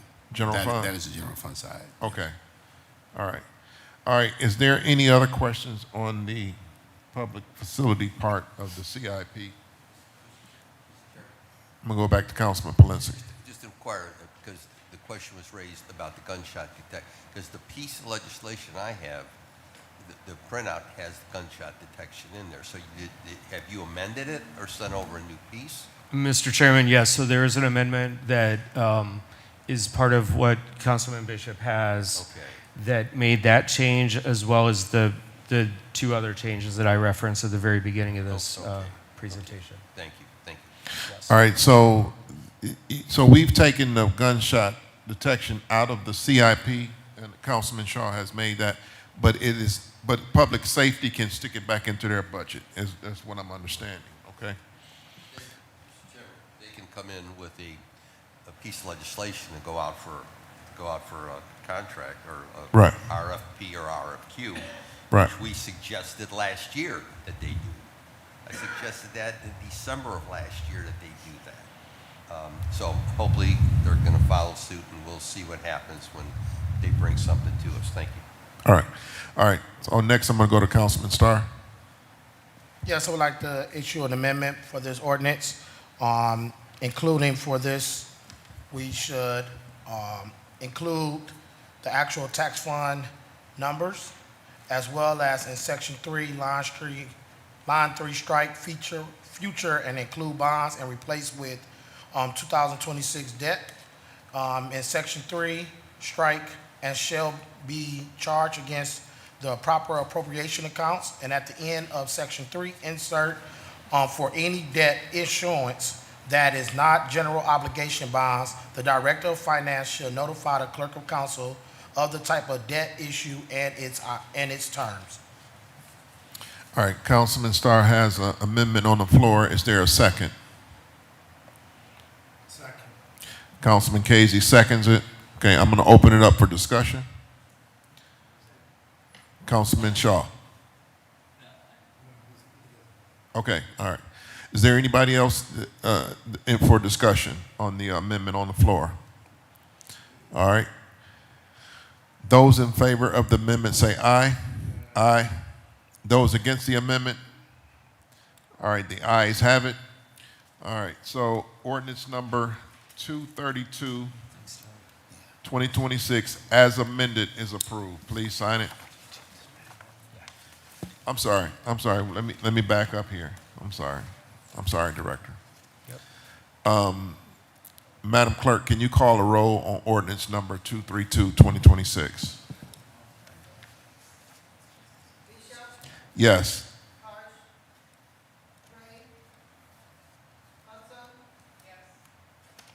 No.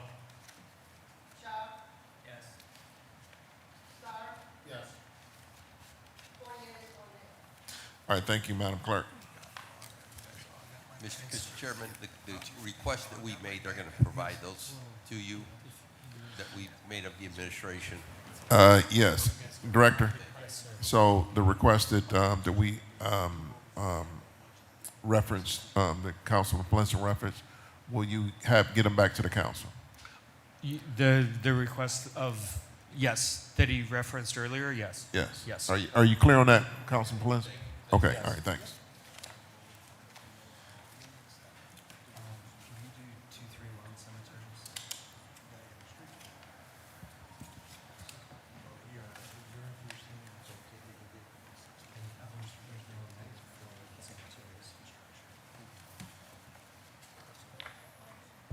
All right, ordinance number 231, 2026. By Council Members Starr, Bishop, Santana, and Griffin. This is also a departmental request. An emergency ordinance determining the method of making the public improvement of designing, constructing, or constructing, rehabilitating, renovating, replacing, or otherwise improving the Erie Street Cemetery and the Highland Park Cemetery Mausoleum, including site improvements and opportunities, and authorizing the Director of Parks and Recreation and/or Capital Projects as appropriate to enter into one or more public improvement contracts for making of the improvements, enter into one or more professional services and other contracts needed to implement the improvements, to apply for and to accept grants and gifts, and authorizing the direct employment of necessary labor for the Department of Parks and Recreation and/or Capital Projects. Okay, Director? Mr. Chairman, so as I referenced in when I gave a PowerPoint presentation a couple weeks ago, there is a separate type of bonds specifically for cemeteries. Okay. And so we need those bonds only where there's a need for a cemetery improvement. And so this year, we have two projects which are in this specific legislation. One is for improvements at the Erie Side Cemetery in the amount of $500,000. And that's needed because the cemetery was established in 1826. And so this is its 200th anniversary.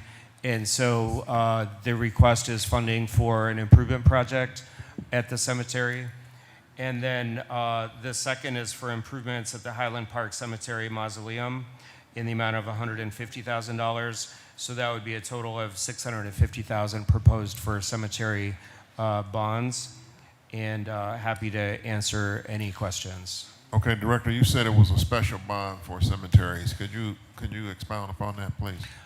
Yes, so generally for the general fund, we have facility bonds for public facilities. We have road and bridge bonds for roads and bridges.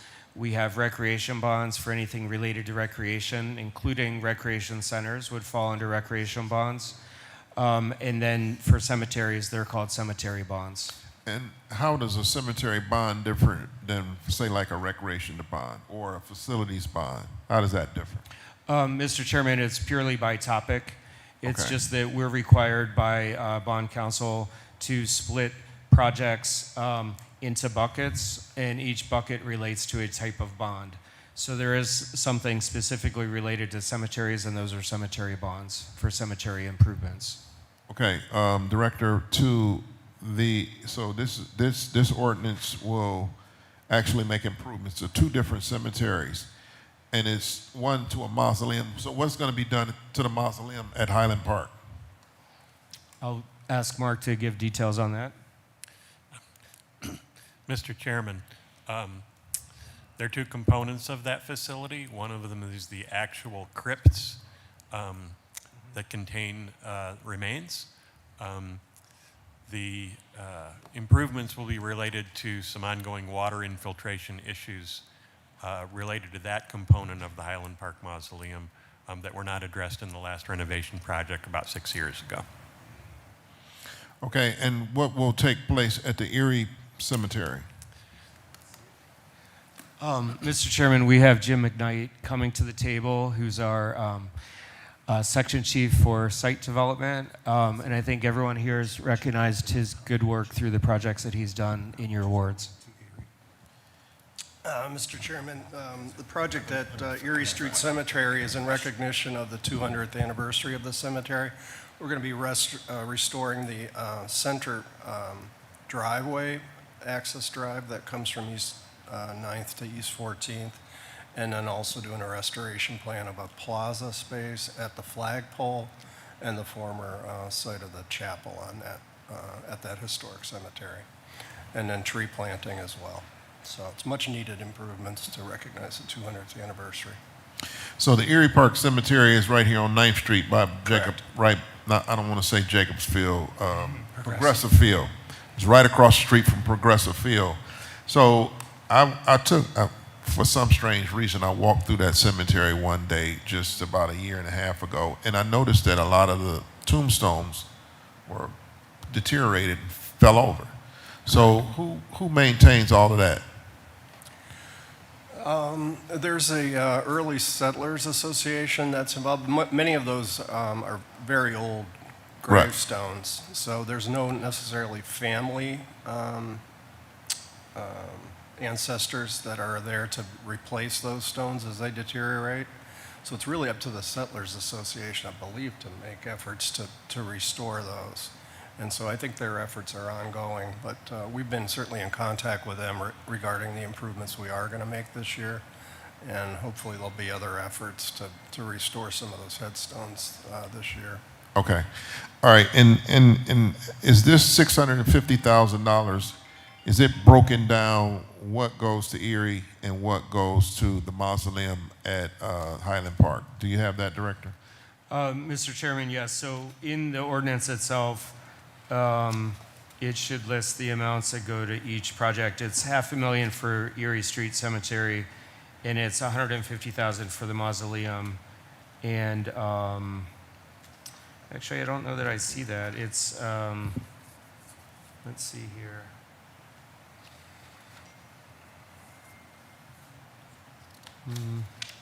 I'm not sure that I see that breakdown in here, but that is the intended breakout. So we're happy to include that in there as needed. I don't see that breakdown in here. Okay. Could you submit that back to the council when you get at your earliest opportunity? Okay. Yeah. We getting a request for the breakdown of which project gets what, how many dollars? Okay. And Mr. Chairman, you don't have a spreadsheet to go with that one, do you? I do not. Okay. Yes, we will for sure have that for you. We have a spreadsheet for that one. Okay. All right, I'm going to open it up for questions on ordinance number 231, 2026. I'm going to go to Councilwoman Hudson. Thank you, Mr. Chair. Thank you, Mr. Chair. I have a question. Are cemeteries enterprise funds? Are cemeteries funded through an enterprise fund? Through the chairman of the councilman, not to my understanding, no. Should they? that have small enterprise funds? Oh, I don't know. Yeah, they're small enterprise funds. Yeah, I thought it was an enterprise. We'll have to get back to you. I don't know. It's part of it. To my knowledge, it's part of it. Council Valencia, can you answer that question? Yeah, I believe they're an enterprise fund. Yes, enterprise fund. Okay. So my question then is, since this is an enterprise fund, and my earlier question about CPP not being included because it's an enterprise fund, what makes the determination which enterprise funds are on this list for improvements? Through the chairman of the councilwoman, great question. Larger entities like the airport and Cleveland Public Power can go out and get their own debt. Cemeteries, parking, some of the other ones don't have enough income to cover any debt obligations that they would have. So the question earlier about, could the income from the garage, for instance, pay for parking? I think the issue there is that all City Hall employees get a discount in the parking garage, and therefore it just doesn't cash flow as with enough revenue to cover the expenses that it has. Cemeteries, I think, are considered, while they're enterprise fund, they don't bring in enough revenue to take out their own debt. Thank you for the explanation. And so, who keeps track of, the money that goes in and out of a cemetery account? Through the chairman of the councilwoman, so cemeteries fall under the Park and Rec department, and so we would have to ask Director Nichols and the finance director to provide that information. It's something that I haven't been involved in, but we can get that for you. Okay, thank you. I'm just trying to figure things out. Through the chair, are these the only two cemeteries that the city of Cleveland owns, or are there others? Through the chairman of the councilwoman, no, we definitely have many more cemeteries, large and small, throughout the city. Okay, Yes. thank you. That's all. All right, thank you, Councilwoman. Councilman Valencia. Thank you, Mr. Chairman, my honorable colleagues. I'm getting texts here from people who are watching this, believe it or not, who are with the Early Settlers Association, saying that they do not maintain the stones, so it'd be up to the responsibility of the city to reset the stone if a headstone fell over. So the other thing is, Mr. Chairman. Thank you. How many cemeteries we presently are maintaining? Do we happen to know? Mr. Chairman, I don't have that information. I'll have to ask Director Nichols and get back Okay. to the group. And I'd like to know if there are still, are there interments, Mr. Chairman, still done at Erie Street, or is that, no? No, that, as I understand it, the cemetery is closed for Okay. interments. Okay. And, Mr. Chairman and my honorable colleagues, and to the viewing public, I think a lot of people don't realize if it was not for the city maintaining these cemeteries, they would not be maintained. And it's been a historical challenge for us here. The only thing we have that works to our advantage is that the occupants can't complain about the city services. But family members do complain, okay? But family members do complain about sometimes the condition of the cemetery. So I think that the viewing public needs to understand that this is one of these responsibilities that the city has had to assume because nobody else would. And if we didn't do it, maintain these cemeteries, you can only imagine what they would look like. So I'm appreciative. I've always been appreciative, Mr. Chair, and my colleagues and to the administration, that the work that the city has done on cemeteries. It's a tough job. As you just heard, Erie Street is how old? 200 years now. Yep. Yes.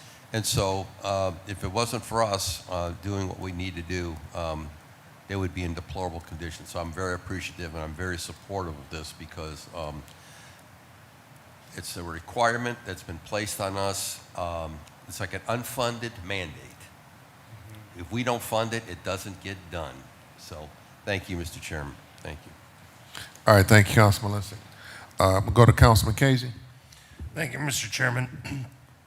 Mr. Chairman, to the director, just to follow up on Councilwoman Hudson, small cemeteries is an enterprise fund, correct? And our cemeteries is a small enterprise fund, and you're bonding this money out for a small enterprise fund, correct? I do not know, through the Councilman Chairman, I trust you that it's a small enterprise fund, and yes, we are bonding this money out. Okay. And Mr. Chairman, to the director, where exactly is Highland Park Cemetery Mausoleum? Through the chair to the councilman, Highland Park Cemetery and Mausoleum is in the city of Highland Hills, village of Highland Hills, excuse me. Outside the city of Cleveland, correct? Through the chair to the councilman, yes, that is correct. Okay. And Mr. Chairman, to the director, $650,000, just because I'm going to stay on this kick all day long, would probably purchase more than 150 to 175 poles for Cleveland Public Power within the city of Cleveland to help us replace our fractured poles throughout the city. Thank you, Mr. Chairman. All right, thank you, Councilman Casey, for that breakdown. We surely need poles repaired in the city of Cleveland. All right, is there any other questions on ordinance 231, 2026? All right, I'm gonna go to Councilman Starr. With this ordinance number 231, make a couple amendments for this ordinance regarding the cemeteries.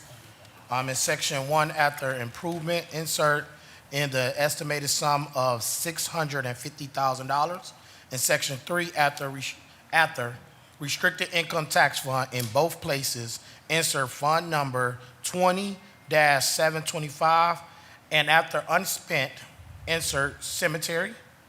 Then in section 10, line 3 and 11, strike future, include bonds, and replace with 2026 debt. In section 10, strike and add shall be charged against the proper appropriation accounts. At the end of section 10, insert below for any debt insurance that is not general obligation bonds, the Director of Finance should notify the Clerk of Council of the type of debt issued and its terms. All right, Councilman Starr has amendment on the table. Is there a second? Councilman Shaw seconds it. Is there any discussion? All right, there's no discussion. All right, all in favor of the amendment say aye. Aye. All opposed? The ayes have it. All right, so ordinance number 231, 2026 as amended. Madam Clerk, can you call the roll? Yes.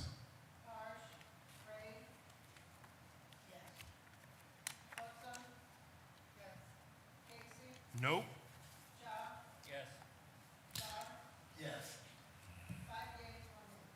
All right.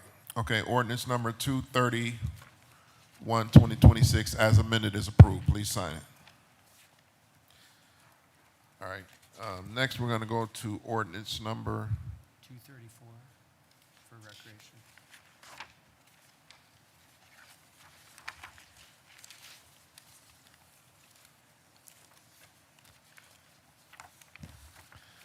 Ordinance number 234, 2026, by council members Bishop, Santana, and Griffin. This is a departmental request. This ordinance number 234, 2026, as amended, an emergency ordinance determining the method of making the improvement of designing, constructing, rehabilitating, renovating, and replacing or otherwise improving recreation facilities, ancillary recreation buildings, parks and playgrounds, and other similar structures or amenities on city-owned and city-leased park property, including site improvements and appurtenances, and authorizing the Director of Parks and Recreation Public Works and/or capital projects as appropriate to enter into one or more public improvement contracts and/or one or more public improvement requirement contracts for the making of the improvements, enter into one or more professional services or other contracts needed to implement the improvements, to apply for and accept grants and gifts, and authorizing the direct employment of necessary labor for the Department of Parks and Recreation, Public Works, and/or the Office of Capital Projects. Okay? And let me read the amendments into the record. There's no legal objection to this legislation if amended as follows. Number 1, in Section 1, Line 6, strike 234-2026A and insert 234-2026B. Okay? All right, and so 234-2026B should be on our tablets. Okay, all right, Director. Mr. Chairman, thank you for hearing this piece on recreation improvements. This request is larger than typical years, and so we're at just over $13,301,500. For reference, last year, which was the abbreviated year, we were at $6,280,000. 2024, we were at $9,250,000. And 2023, we were at $11 million. So at $13 million, we are investing more funds into our recreational facilities. I wanted to briefly go over what the changes are between spreadsheets. So the attachment B that you have with you, I did fix some spellings in there, but the two things that I do want to brief council on was there was a $25,000 improvement for sustainability improvements at the Collinwood Rec Center, which the dollar amount stays the same, but it will be for a public EV charging station installation at the Collinwood Rec Center. And then the other change was, Councilman Bishop, you had requested that we remove projects that couldn't be completed in 2026. So we did postpone the grant match for the Luke Easter Skate Park to 2027, since we won't need to use that match money in 2026. Councilwoman Gray, it's not going away as much as it's just not being needed this year, the match money for the skate park grant. And Councilman Bishop asked us if we weren't going to use the money this year, not to include it in the 26 plan. Yes, so Councilman Bishop asked us to go through all of the projects being proposed for 2026. And anything that will not be expended this year, he asked us to move it to 2027. So the match that we were proposing for the skate park at Luke Easter Park is being moved to 2027. Since we've applied for the grant, if we get the grant, we won't need the match until next year. So that is one change that is in this amendment to this ordinance. Not abandoning the project, just not needed until next year. Yes. And then the other change is just that for the kiddie pool restoration program, staff has asked, after discussions with Parks and Rec, asked us to focus only on the Halloran kiddie pool. That's a pool that Councilman Kelly had set aside money to do renovations of that kiddie pool. And we're going to need our funds to really just focus on that one kiddie pool. So instead of 3, there's just 1 listed, which is Halloran. And then the other changes were just minor clarifications. So with that, open to any questions. Okay, Director. Excuse me. Okay, Director, can you comment on the Rockefeller House, Greenhouse Urban Forestry, $1.8 million. What would that project entail? Yes, sir. So Mark will get into the details, but through past capital improvement plans, there was a master plan that was funded for the greenhouse project. And then there were other phases of the project that were already funded that will be rolled into a project that is almost out to bid, I guess I'd say. So Mark, if you could go through what's involved in this particular funding. Thank you, Director. Mr. Chairman, the initial phase that is funded through previous bond years has been very focused on urban forestry. That's the renovation of the urban forestry headquarters, as well as one of the garages that they use for their vehicles. What this allows us to do is really do the first set of improvements to the greenhouse itself. So that is a lot of exterior restoration for the most part. So does that, any of those improvements include any kind of solar projects? Mr. Chairman, this fund does not include solar projects, this 1.8 million. So, Mr. Chairman, there was, I appreciate the question because if you recall, in the 2024 bonds, there was funding approved for solar at the Gunning Rec Center. And then we had Councilman Casey and Councilman Slife express concerns about solar on that building. And that was $1,050,000. And we were instructed that council did not support that expenditure. So we have come to you, Councilman, with the goal of reallocating that $1,050,000 2024 allocation for solar glass at the greenhouse project, but that is not currently included in this plan, and it's an open question to you as the chairperson for how we proceed with the reallocation to the solar glass project at the greenhouse project. Okay, all right. So, so that hasn't been decided, so we can kind of tackle that at a later date? Correct. Okay. All right, another question I have is the locker room improvements at Zone Recreation Center. It's $1 million. What is that going to entail? I mean, is that a lot of money for a locker room improvement? Mr. Chairman, so I'll have Mark speak of the details, but just to express to council that Councilman Spencer had set aside somewhat a substantial amount of her discretionary funds towards the locker room project. So the locker rooms will be more expensive than what you see in this budget, but she's supplemented it with her funding. So Mark, if you could talk to the locker room projects, and this is one of many locker rooms we've been doing throughout our portfolio of So, Director, what's the typical cost of a locker room? Because they're not, but so big. And to my recollection, the charge is locker room across that public hall was about just over $1 million. Am I right about that?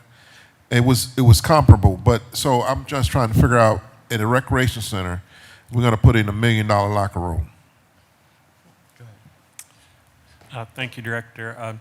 Mr. Chairman, as the Director alluded to, we are on the verge of completing several complete locker room renovations.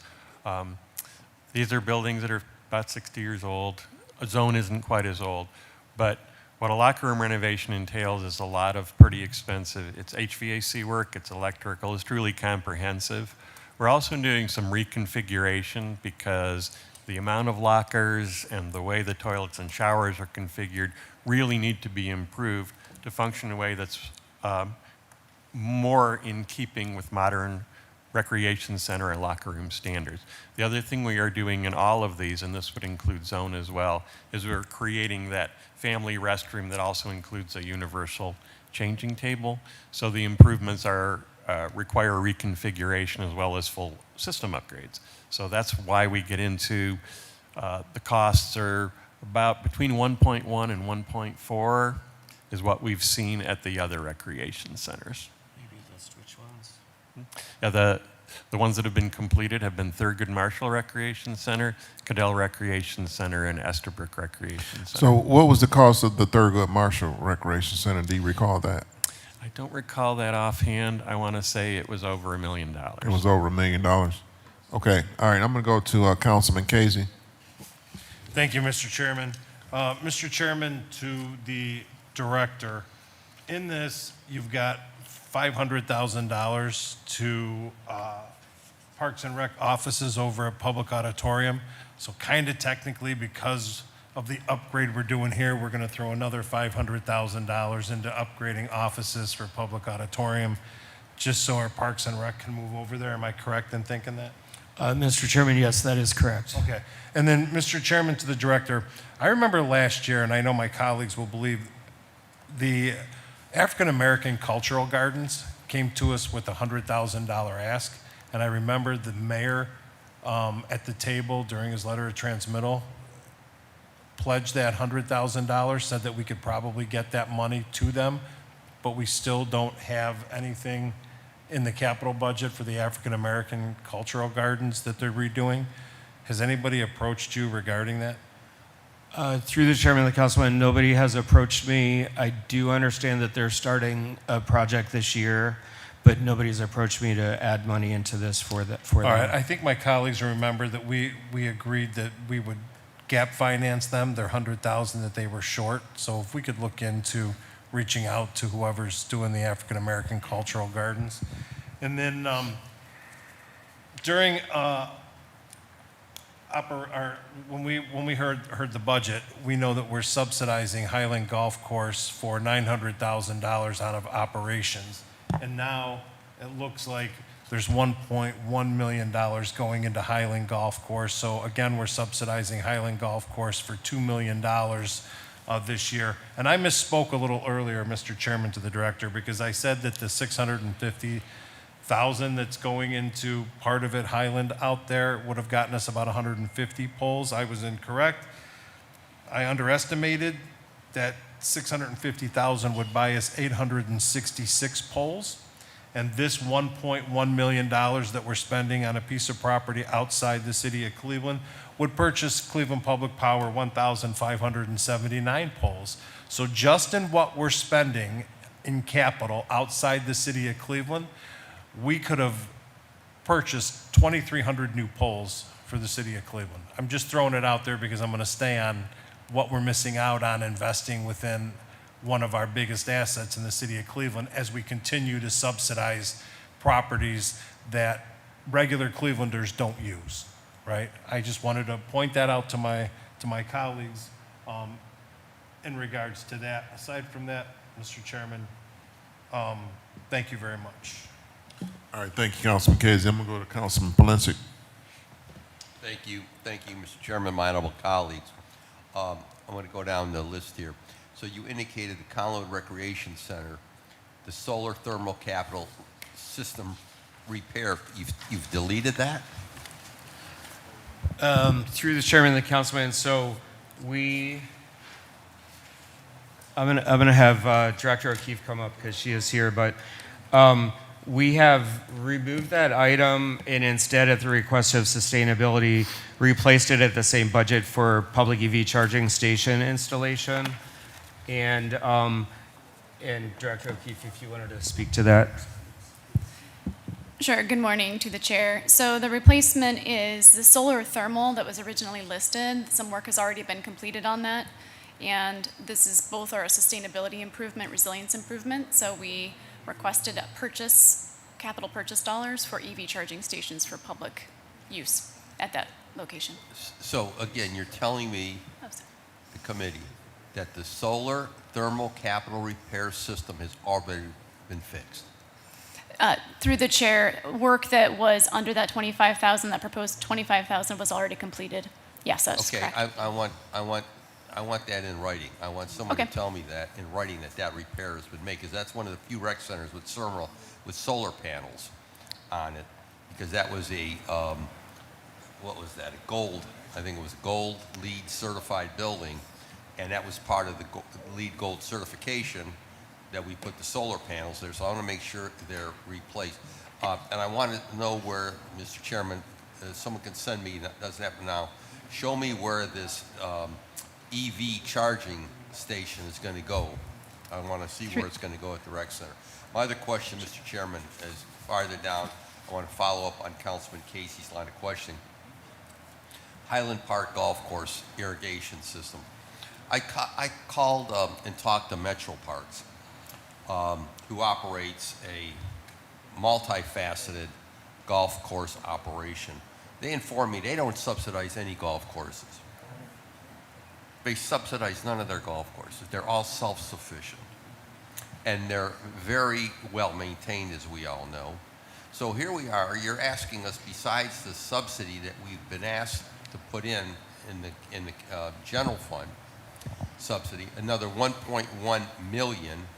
And I keep asking myself, why are we doing this? I don't get it for the life of me. I've raised this over the years. We have got, this golf course should go to Metro Parks. I don't get it. We just keep plowing money in here. And we've got Metro Parks, which has one of the finest golf course operations in Northeast Ohio. And we just, this is like a money pit. You know, I think of that movie with Bill Murray. What was it with the golf course? Groundhog Day. What was that? Groundhog Day. Caddyshack. yeah. I'm thinking about the gopher holes. We just keep pouring money in the gopher holes out here. This has become the Caddyshack operation out here at the golf course. We're just plowing it in here, you know, plowing it in. And Mr. Chairman, I'm going to have a real problem voting on this if that remains in there. I mean, there comes a point here. We just got to draw the line in the sand and say, you know what, that one point, when you look at all my colleagues go around this table and talk about parks and playgrounds that need to be improved in our communities, our rec centers, another 1.1 going into a golf course that we should not be operating is beyond me, and I'm beyond it at this point. I think there really needs to be some serious questions asked there. On the greenhouse, I would ask respectfully to the chair if I could see what the improvements are at the greenhouse, if there are any any designs, any concepts for the greenhouse. I go there. I go there and buy plants when they have the plant sales. It's because I can remember going there as a child with my grandparents, my grandfather. It's a historical site, and I know it's been neglected over the years. And I just want to make sure that whatever improvements that we're making at the greenhouse are going to sustain it. How old is the greenhouse at this point? Do you know? I don't. Mr. Chairman, I do not know how old the greenhouse 100 years is. old? At least. At least, yeah. Okay, so I'd like to see what the improvements are at the greenhouse. I support those improvements. It's been long overdue, and I'd like to just see those. But again, Mr. Chairman, I got a real problem with another 1.1 going into the golf course, and we can't maintain the things in our neighborhoods. Thank you, Mr. Chairman. All right, thank you, Councilman Pulisic. I'm going to go to Councilwoman Gray. Thank you, Councilman. I just want to say, just have a question. I think I already know we're on the same page with New Eastern Park, which you have done a great job with the amenities on the exterior and also on the interior of the recreation center, per se, of what has been done. You have the Park Pavilion Program. Chair to the director, is that the new pavilion that's almost completed? Well, look like it's completed for that 100,000 going towards that. It already been, was that allocated out of my funding or out of the city funding? Mr. Chairman, the Councilwoman, this is for the picnic pavilions. Oh, to the repair- picnic pavilions? Yeah. Oh, Do you wanna really? speak to that? Okay, let me put back on that. Wow. Yeah. So, Chair to Mr. Wright, so the 100,000 is going to the pavilions, roofing that need to be replaced? Correct. I'll let Mark elaborate more, but I believe it's for the picnic pavilion roofs. Yes. Okay. In Luke Easter Park. Thanks, Jim. Through the chair. Yeah, that's correct. Repairs were made by property management to 2 of them. The 3 remaining ones need to be renovated. Wow, wonderful.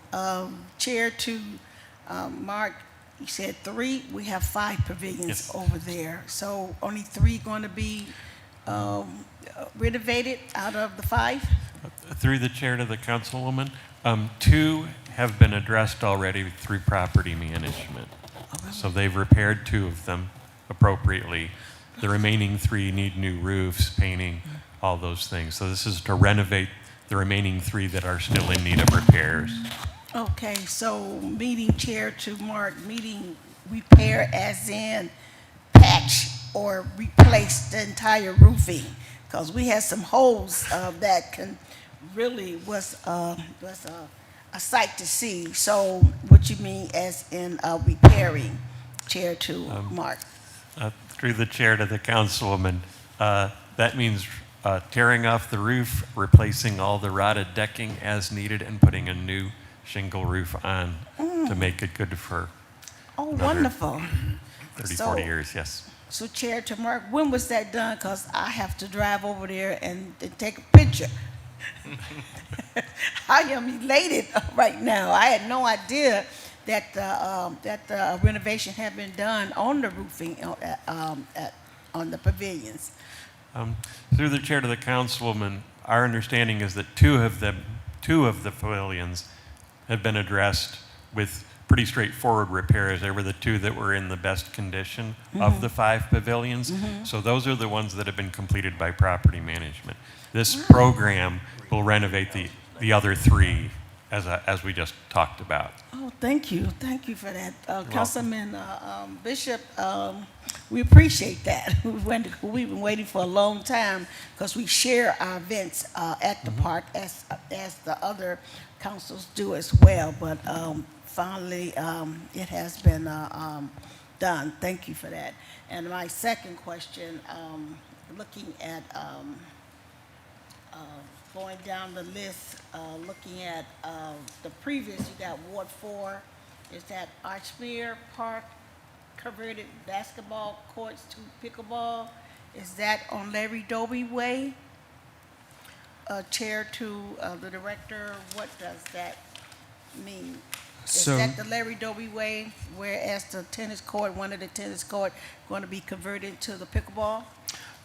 Nope, that's at a different park on the west side, which Jim Okay. can speak This to. is current, this is current, This is this is not current. the old? Yes, ma'am. Okay, because I Yes. know, okay, this is current, all right. Yes. Okay, so that has something to do with Ward 3, okay. I think one more thing, let me go in here and look. And Chairman, if I could just say about the park pavilions, so, that was a need that came up through the Park and Rec Master Plan, that we have assets that weren't functioning properly that the community could really benefit from.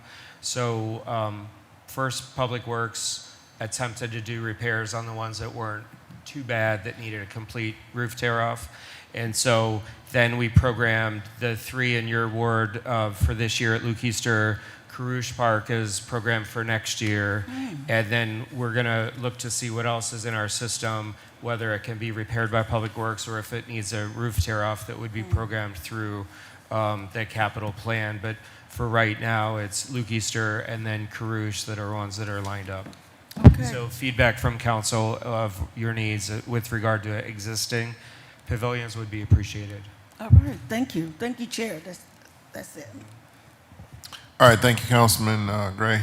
Surely, Luke Easter Park is a very important park on the east side of Cleveland. It's used by quite a few different entities and quite a few different wards, and we really love to see that park kept up to quality standards, so our residents can recreate over there in the park. One more question, Chair, I'm sorry. All right, go ahead, Councilman. This is the Zema George main parking lot. Please address that. Excuse me, Councilwoman, the party lot? Yeah, the parking party lot. parking lot. Please give me the best answer that I'm waiting to hear on the party parking lot. Through the chairman, the councilwoman said that is That's in the a plan. resurfacing of that entire huge lot that's adjacent to the rec center. It's a monster of a parking lot, and it is in extremely poor condition. There are other lots at Luke Easter that are not being addressed at this time. It's just for that one lot. We did start this parking lot, this park and rec center parking lot improvement plan a few years ago. And so there's a lot of needs in the city, but that is so heavily used that rose to the top. But but there's the need all throughout our system, and we'll continue to make improvements to parking lots. Thank you so much. And when will, Chair to the Director, when will the resurfacing start this year? Mr. Wright. Yes, the improvements to Zelma George, to the council woman through the chair, will occur later this summer. It's a project that we want to look at not only the condition of the lot, but also what we can do from a design standpoint so that we diminish the activity that goes on in that parking lot that isn't necessarily recreationally oriented. So we'll look to that and then do the design and more than likely bid that project out for construction later this summer. All right, thank you, thank you, thank you. That's it, Chair. All right, thank you, Councilwoman Gray. Councilwoman Hudson. Thank you, Mr. Chair. I just, have to follow up on Councilman Casey's points about the Highland Park Golf Course. Also, noting that it's not in the city of Cleveland. I recognize its historical significance. However, when you're faced with a lot of, pressing needs in a city, I think something like a golf course should be towards the bottom of priorities. And I noticed there are only a handful of items on this list that are $1 million and above, and the golf course is one of them. And then I just want to point out, I do appreciate the pool furniture because it's something that's been missing at our city pools. Lake Pool Park is in Ward 11, just a FYI. I also recognize the importance of investing in our parks and rec centers. But I do just want to note that I will be a no vote on this also just because of the amount that's being spent to subsidize the Highland Park Golf Course. I think it should be spent within the city of Cleveland. That's all, Mr. Chair. All right, thank you, Councilwoman. Is there any other questions on ordinance number 234, 2026, as amended? All right, Councilman Starr. No, my only question would be when it relates to this Highland Golf Course, I believe we did, last term, we went into a nonprofit owner operation system that is in place. And within that operation system is similar to what the West Side Market did, I believe. Why are we still subsidizing? Do we have any updates or breakdowns on what is causing us to still have to subsidize for the golf course? Or have the nonprofit given us a follow-up review, possibly to the chair, discussing where they're going to be at as far as dollars and expected revenue streams going in their future?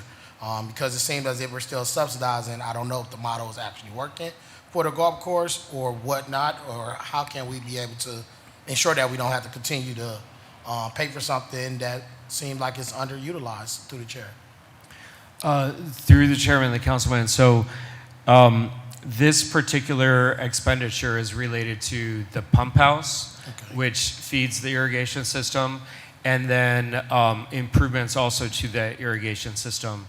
And so when the golf course operator brought to us the need for capital improvements, this is an improvement that stays with the land, and that if their contract terminates, their management agreement terminates, it gives a benefit to the city as the ultimate owner of the golf course. So we were very specific in an improvement here that relates to our asset, not something that could be maybe not have a useful life that's longer than their management agreement, or something that, say, golf carts that they could, take to another location should their management agreement end. So first, I wanted to highlight that. Second, I'll highlight that I know that the administration has been working with the golf course for how they are sequencing their improvements in relation to how that increases income to the property, and that this was seen as something that I think, to Councilman Plensick's point, if the Metro Parks would have taken over this golf course, that would have been one of the things that the Metro Parks would have done, at the beginning so that you don't have to subsidize it in the future. So I think the problem is that we didn't give this operator a complete golf course, meaning we have an old pump house that isn't, going to last into the future.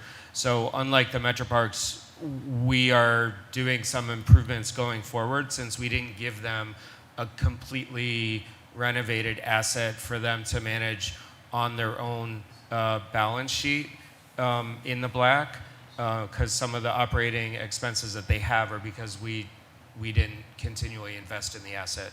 So I think that's the best way I can explain this. It is absolutely an improvement that stays with the land and will benefit the city's long-term ownership of this asset. Okay, thank you, and I yield, Chair. All right, thank you. All right, Councilman Starr. Yep.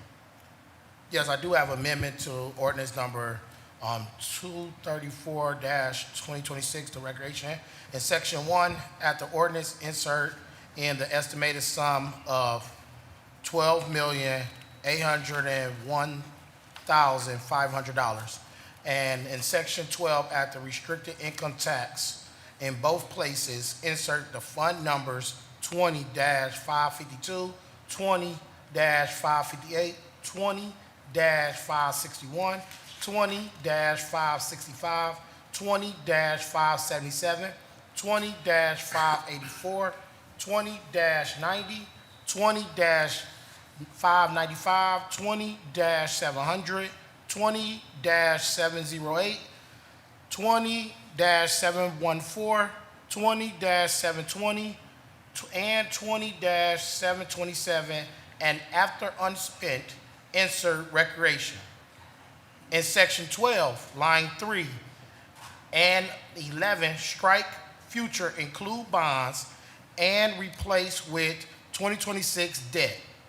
In section 12, strike and shall be charged against the proper appropriation accounts. At the end of the section 12, insert for any debt insurance that is not general obligation bonds, the Director of Finance should notify the Clerk of Council of the type of debt issue and its terms. All right, thank you, Councilman Starr. Okay, Councilman Starr has an amendment on the table. Is there a second? Councilman Shaw seconds it. All right, is there any discussion? All right, those in favor of the amendment say aye. Aye. Those opposed? The ayes have it. Okay, ordinance number 234, 2026, as amended. Madam Clerk, can you please call the roll? Bishop, Yes. Harsh, Gray, yes. Hudson, no. Casey, No. Shaw, Yes. Starr, Yes. 4 yeas, 2 nays. All right, thank you, Madam Clerk. Ordinance number 234, 2026, as amended, is approved.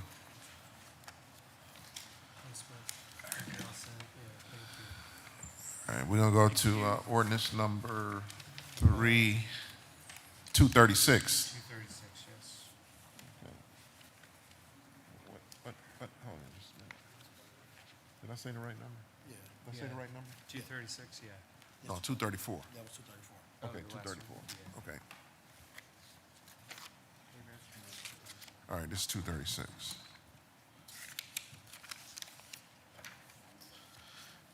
All right. Ordinance number 236, 2024, as amended. No, I'm sorry. Ordinance number 236, 2024, as amended by Council Members Bishop, Santana, and Griffin. This is a departmental request. An emergency ordinance determining the method of making a public improvement of designing, constructing, rehabilitating, renovating, replacing, or otherwise improving roadways, streets, bridges, sidewalks, and other similar projects, including site improvements and opportunities, and authorizing the Director of Public Works and/or capital projects as appropriate to enter into one or more public improvement contracts for the making of the improvement, enter into one or more professional services and/or other contracts needed to implement the improvements, to apply for, accept grants and gifts, and authorizing the direct employment of the necessary labor for the Department of Public Works and/or Office of Capital Projects. All right, this ordinance, and now let me read the amendment into the record. There is no legal objection to this legislation if amended as follows. Number one, in section 1, line 6, strike 236-2026A and insert 236-2026B. Okay, I want to communicate that to the committee that the 236-2026B is on your tablets for road and bridges bonds. Okay, Director, can you take it from here? Yes, sir. So thank you for hearing this ordinance related to the road and bridge bonds. For the sake of comparison, this is more than double what we've put into roads and bridges in any recent year. So this request is just under $45.5 million. By comparison, last year, which was an abbreviated year, was $13,045,000. 2026 was $26 million. 2023 was $21 million. So at $46.5 million, we are investing quite heavily in roads and bridges throughout our city. This does include the increase that council requested during the budget hearings, which was to increase residential resurfacing from the 12 million up to the 20 million. And 20 million is what we invested last year, also at the request of council. So again, this year there's that additional 8 million that's included in this ordinance. I did want to highlight a couple of the changes that were made through the amendment. One is just correcting the name of the Whitman, which is a roadway that we misspelled. We did add the type of project into that list so that it's more clear if it's a design project or if it's a ODOT funded project or where the grant funds are coming from. And then finally, the only substantial change was that Councilman, you had asked us to scrub the list to make sure that all of these projects could be entered into in 2026 and to take out anything that might not be ready for expenditures in 2026. So to that end, we have moved the St. Clair project from 2026 into 2027. And instead, we've replaced it with the Neff Road project, which Councilman Polensik is aware of. It's a county 50-50 project, which is at $651,304. So that's a decrease in the capital plan due to that project. We also decreased the amount of money that's needed for the State Road project, which is an urban paving project for the design, down to $200,000. So those are the changes. And then, as I mentioned, going from 12 million to 20 million for residential resurfacing. Okay, all right, thank you, Director. The Cleveland moves, can you, $1.5 million of citywide expenditure. Can you explain what the Cleveland Move implementation, can you explain what that is and what do we get for that? Yes, sir. So I do have a sheet that I'm going to pull up here. But Cleveland Moves is the plan, the citywide mobility plan that our city planning commission has adopted. And so going forward, there would be funds in the capital plan to implement Cleveland Moves, which is to increase the accessibility of our roadways for all users, whether you're driving, whether you're on a bike, or whether you're pushing a stroller. So the specific expenditures relate to what's called quick build projects, which are maybe I'll defer to Rick on a little bit more description on quick build, and then I'm going to look for that email that I have here too. To the chair, the Cleveland Moves has been planned through our planning department. What it does is, the director says, they're quick builds. They're not really permanent capital projects that E&C do. It's not replacing roadways. They'll put in delineators. They'll put in quick curbs. They'll put down paint. It'll help provide for more bicycle movement on many roads that they're looking at, and they have a whole list of those. Hopefully, the director has those names. They escape me right now, but they're called quick builds, and it's basically paint, delineators, quick curbs, and things of that nature that they put in. So does that include speed tables and roundabouts? Does that include those? Mr. Chairman, it does, and the specific data that I have, thank you, Rick, is that $1 million would be, of that $1.5 million would be for the design of quick build projects, design and implementation. So the cost of design of quick build is roughly $100,000 per mile. So this $1 million would cover about 10 miles of projects funded for quick build construction through grants.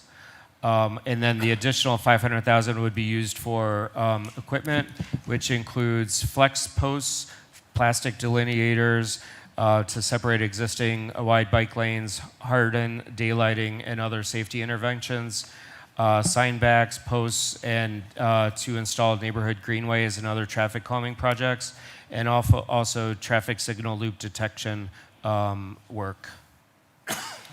Okay, so the Memorial Bridge Loop Trail, that's an ODOT project.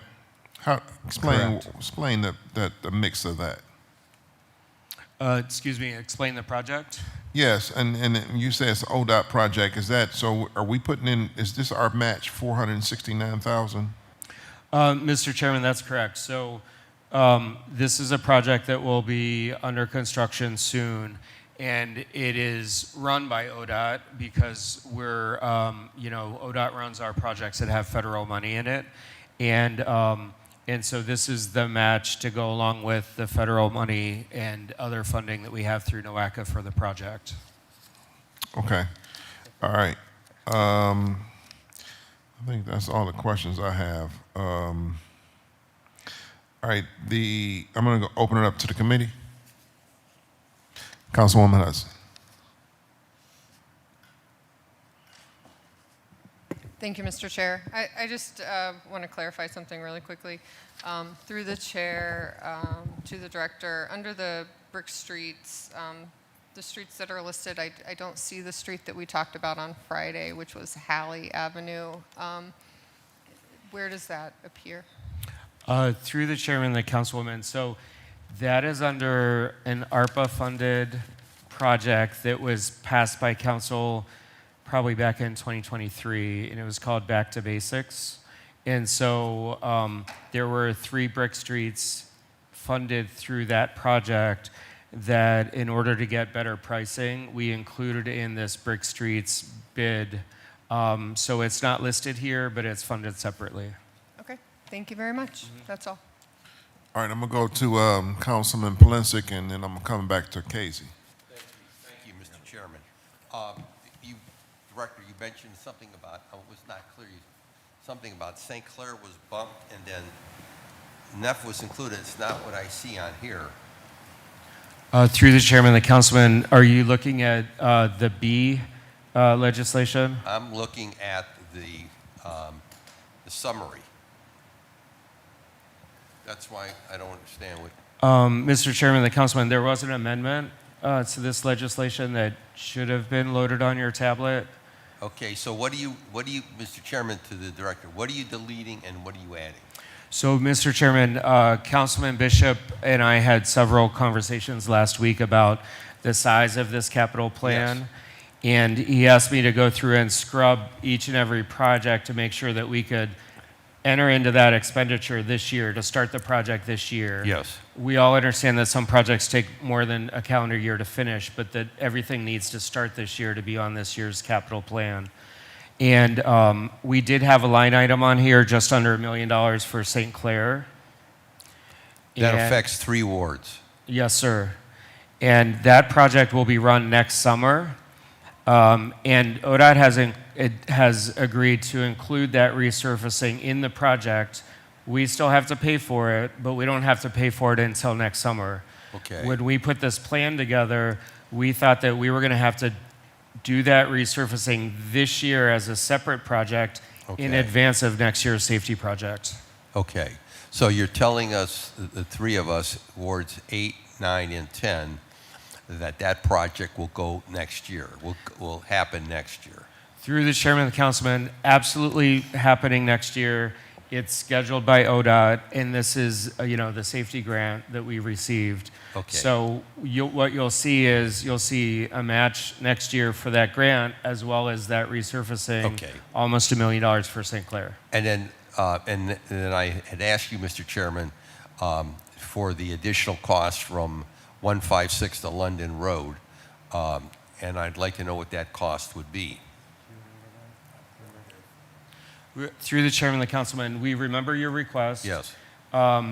We are unable to add it to ODOT's project because the limits of their project need to end where we cannot extend the limits of their project to London. So it's going to have to be a city project, and we can get you that cost. So they would not consider going those 3 extra blocks? We asked them to do so, and they would not consider that, no. Okay. Well, I'm going to ask them. But I'd still like to know what it would cost from a standpoint of city if we were to include that, because the stop it where they're stopping, it makes no sense at all, and it's just going to cause great grief for myself and Councilman Conwell. And then where is, you indicated Neff Road, where is that then in here? Because I don't see that as well.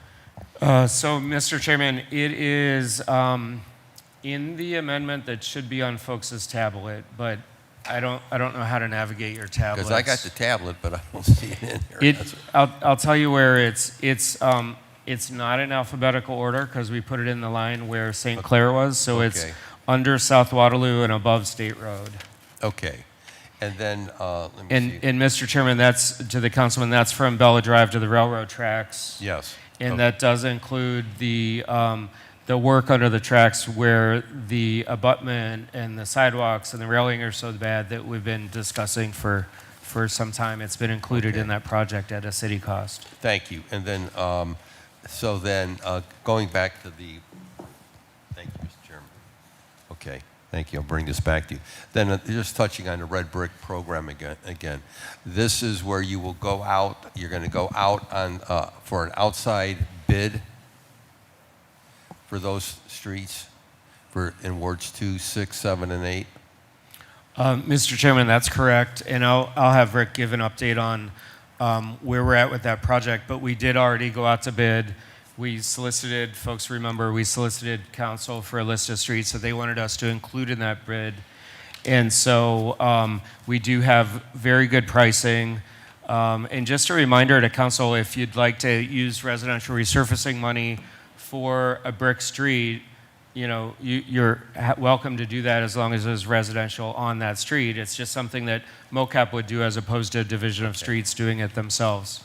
But, Mr. Chairman, to the director, and I'm not going to belabor the point, what my historical perspective has been where utility cuts have failed, those were done by either water or WPC for the most part. And that should not be the responsibility of the general fund to make those repairs. That should be of those 2 divisions. And I've taken some pictures. I'm going to show Councilman Casey, and I'm going to take the director out there where you can obviously see exactly what has transpired here. And that should not fall upon the general fund of the city of Cleveland. That should be the responsibility of those 2 enterprise accounts, the divisions, departments, excuse me.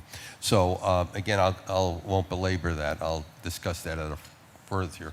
I just want to touch on the sidewalk 50/50 program. Now, Mr. Chairman, my honorable colleagues, we've had some problems here with the 50/50 program. What assurances are you going to give us this year that we're going to get the work done that is proper and adequate, and that people who are on the list are going to get service once they send their checks in? What's going to happen differently? Mr. Chairman, so this is the first year going into the construction season that we've had a team already in place. At the very beginning of last year, we hired new staff, Ralph McElhaney, who's fantastic, managing that program. And then later on in the year, we moved John Petkak over from permits over to the sidewalk program. Okay. We also had contracts last year, the second round of contracts with small contractors, which did better work than the year before, but not perfect. And it takes a lot of hand-holding to grow these businesses from small businesses to bigger ones. But this year, we're going to have this team in place, and they're doing great work. Two, they're already starting the work this year. Last I checked, they had given out estimates to everyone who had all but maybe a few that had requested them so that we can roll into work quicker this year. Okay. And then three, we're also putting out new contracts for the sidewalk program that could include some larger contracts, but also some smaller ones to give folks a pathway from a small contract to hiring staff, buying equipment, and moving into a larger contract. So then, Mr. Chairman, just finally to the director. We know when we resurface streets, you're going to come in and address dangerous sidewalks, correct? On those streets? Through the chairman, so the following year we do the tree damage sidewalk program. Right. Yes, So for are residential resurfacing. So are you making sure, this is what I want to, so making sure that on the streets that are being resurfaced, that no resident is going to be paying 50/50 sidewalk and then find out later that those sidewalks were going to be replaced by the city? Because then I don't have to tell you the grief that the council members are going to take at that point. Through the chairman, absolutely. If, council selects their streets each year. Right. So if that roadway is selected in, say, 2026, and the work for 2025 hadn't been done yet because we do it the year in Yes. arrears, Yes. then we would contact those property owners and say, hey, the council person selected this street. We're going to cover these repairs. You no longer have to do them through the 50/50 program. Now, there are times that say, let's say 2024, somebody did the 50/50 program. You selected in 2026. Yes. The work is already done. We don't go back and we don't have the ability to do reimbursements. I understand. But that. we do catch new streets that are identified Okay. by the council person.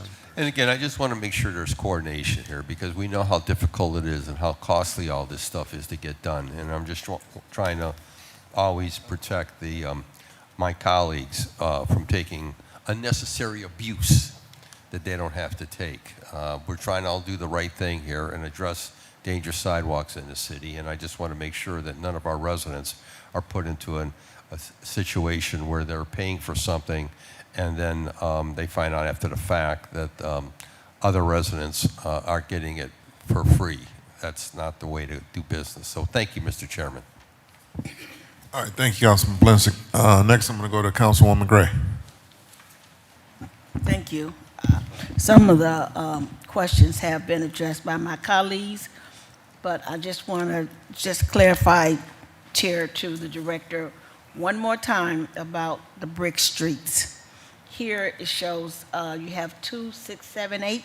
However, my colleague, Councilwoman Hudson, asked about her particular street, and you said it was allocated, some of the streets were allocated through the ARPA funding. Now, going back to the question with Rick, my favorite person, not other than you, in the engineering department, I sit with constantly. Now, explain to me again, Chair, to the team about the brick streets and how we were asked a year ago to submit at least 2 of them so you can get them to the table, and then after those was proved, then how we were able to get the other ones done after the ordinance was passed. To the chair, to the councilwoman, when we sent the letters out last year, we gave a list of the brick streets and the wards that were candidates for selection by the councilperson. What we also noted in those letters were that those streets would then be repaired utilizing councilmatic funds or other funds available to the councilperson. You'll get a letter this week relisting those brick streets with the new prices for your consideration if you want to finance those or just let them pass. If there are streets other than the ones that we gave you last year that you want to do, we still have our requirements contract. It'll be a little bit more expensive, but it's still usable on streets that weren't included. Just still trying to follow your conversation. So as the chair to the director, you just spoke that we can use our resurfacing funding, which I don't think I would do that because we have so many bad streets, to resurface. So saying again, if we decide to add more of the brick streets, like per se, I'll give you an example. Prior to me coming in, prior to the redistricting, there was quite a few brick streets in Ward 5 that was asked for me to look at once I came into council of taking the redistricting area of Ward 5. I can't say what Councilman Starr put on his list, but I know there are quite a few that maybe one or two in the highest area that need resurfacing. Not saying that he put it on his list, but by me coming in, having that area now, those streets came to my attention. So how would I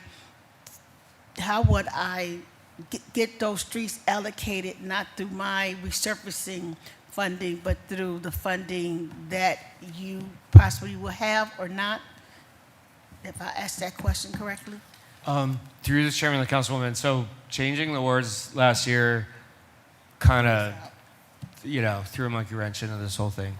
And the fact that our bids came in too late in the year, because if you recall, council president gave council members a request to have your capital money allocated by a certain date.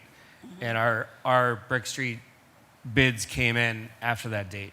So as a result, we really put a hold on offering the brick streets to council members to see if they wanted to fund it because A, you were out of money, and B, wards were changing. So what Rick is going to send to you is a list of streets that are in your current ward, but in this, we don't know what's going to happen. You may choose not to fund any of your streets, and you may choose to fund in your current ward, but you may choose to fund one that's in somebody else's ward just because you had made promises to residents. We don't know how it's going to shake out, or it might be that nobody takes advantage of the great bid prices we have just because it's wonky because of the change of the wards. But we're giving everybody the opportunity, if you wanted to spend enough funds, if you wanted to spend your capital dollars on this, or you can spend them on, other important things in your ward. It's just an opportunity to repair some brick streets that council members had identified last year as priority brick streets. Okay. Yeah, and the street that Councilwoman Hudson spoke of, so there were 3 brick streets in the ARPA Back to Basics program that were funded but not built, and that was Halley, where the Halley Elementary School is, Train Court, which is behind Clark Rec Center, and West 22nd. Oh, West 22nd. West 22nd that leads up to which park? It leads up to one of the parks that we had just renovated. So those were 3 that were in Back to Basics that for sure will be done under this brick contract. We put it in there. We'll move forward and spend those dollars on those streets. Yeah. Okay, thank you, Chair. All right, thank you, Councilwoman Gray. I'm going to go to Councilman Brian Casey. Thank you, Mr. Chairman. Mr. Chairman, to the director, just staying on the red brick streets and the conversation that we had a couple of weeks ago. Those 4 wards, were any councilmatic dollars allocated for these 4 for these streets? Excuse me, for which streets? For Whitman, Murray Hill, Simpson, Fur, and Owosso? Councilmatic dollars put into this, or is this all out of capital funds? Through the chairman of the councilman, these are all out of capital funds, Right. yes, sir. So, Mr. Chairman, to the director, I submitted 2 streets to get redone. Why weren't those selected then when, with what we're doing in capital, no additional councilmatic dollars were allocated? Why did you just select these streets to be done without the council people having to put additional dollars into it? Through the chairman of the councilman, so each of them have a particular reason. Whitman Court, and I should say that Whitman Court is a problematic brick street that we've been searching for a solution for quite some time. Rick can speak to that in a little bit more detail. I can't remember the issues with Whitman off the top of my head. Murray Hill, because it's the primary and premier brick street that we have in the city. Simpson Court is an alley where someone removed the brick in front of residences, we assume, to build a patio at their house. And so it's a little bit of a different situation. Smart. Fur Avenue was selected because of the magnitude of the utility cuts on this small brick street that were replaced by concrete. And it's really been bastardized by the public utility cuts. And then Osawa, because it leads up to a park improvement project that's on our list this year, which is at Warsaw Park. All right, Mr. Chairman, as the director, all good reasons. Thank you very much. Can you provide this council with the reason for not selecting the streets that council members selected or submitted to you guys when you asked for the request? Through the chairman of the councilman, yes. So the request very specifically said that if a council member wishes to fund them, that they could be funded. I understand that, but Mr. Chairman, to the director, these streets here are not being funded by councilmatic dollars. Your department has chosen to take $1 million and do this red brick streets, even though every council member, or at least the majority of us probably, gave you streets to do, right? But now you've put $1 million of our capital money into streets, but now you're asking other council, if you want your red brick streets done, you've got to put money in. Do you see where I'm going with that? I do, sir. Yes. Okay. So if you could provide the council with the reasons for not selecting the streets that were also submitted, we'd appreciate that. Thank you, Mr. Chairman. All right, thank you, Councilman Casey. All right, is there any other questions on Councilman Gray? Yes, thank you. I noticed here, just have a question. On here, you have Shaker Boulevard, State Route 87, Buckeye Avenue to East Court Line, ODOT, Ward 3 and 6. Where is that particular area that connects Ward 3 and 6 on Buckeye Avenue on State Route 87? Where's that? To the chair, to the councilman, it's Shaker Boulevard, the limits of the project are from Buckeye Avenue all the way up to the East Corp line. So that's the length of the job. I know what Shaker Boulevard, but I'm not quite sure. Shaker. To Shaker. Nice. Is that one that I know you're doing the Van Aken project? That's Shaker Boulevard to the Yes, Van Aken. to the chair, to the council member, Van Aken will be sold and start construction in July. In July, yes. But I'm not, This one will come next year. It's currently under design. this next year? Shaker, yes. So you're talking about the Shaker Boulevard, State Route 87, this is next year or this year? Construction will start next year. This is design money. This is who designed? Design. Yeah, the project has federal funds in it, so that's why it says ODOT let. Yes. Whenever we have 1 penny of federal money, the construction administration of the project has to be done by ODOT, and the term that they use is ODOT let. If it would have been the city, it would be local let. Okay. So that's All what the ODOT let means. It's just That's what construction administration by ODOT. All right. Okay, thank you. All right, thank you, Councilwoman Gray. Councilman Starr. Yes, regarding ordinance number 236-2026, have a few amendments to be able to align with this ordinance. In section 1, at the ordinance, insert the estimated sum of $52,601,224. In section 9, at the restricted income tax, in both places, insert fund numbers 20-568, 20-574, 20-579, 20-586, 20-592, 20-597, 20-702, 20-712, 20-718, 20-722 and 20-729, and after unspent, insert road and bridges. In section 9, line 3 and 11, strike future include bonds and replace with 2026 debt. In section 9, strike and shall be charged against the proper appropriation account. At the end of the section 9, insert for any debt insurance that is not general obligation bonds, the Director of Finance should notify the Clerk of Council of the type of debt issue and its terms.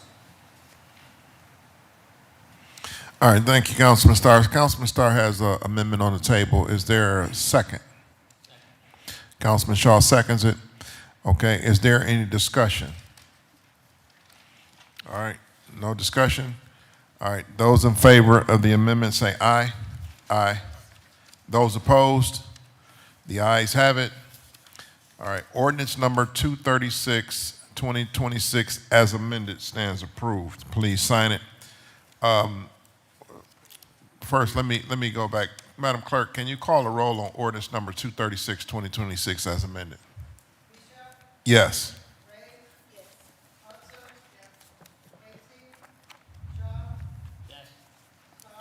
Yes. All right, thank you. 226, ordinance number 236, 2026 as amended is approved. Please sign it. All right, and last but not least, ordinance number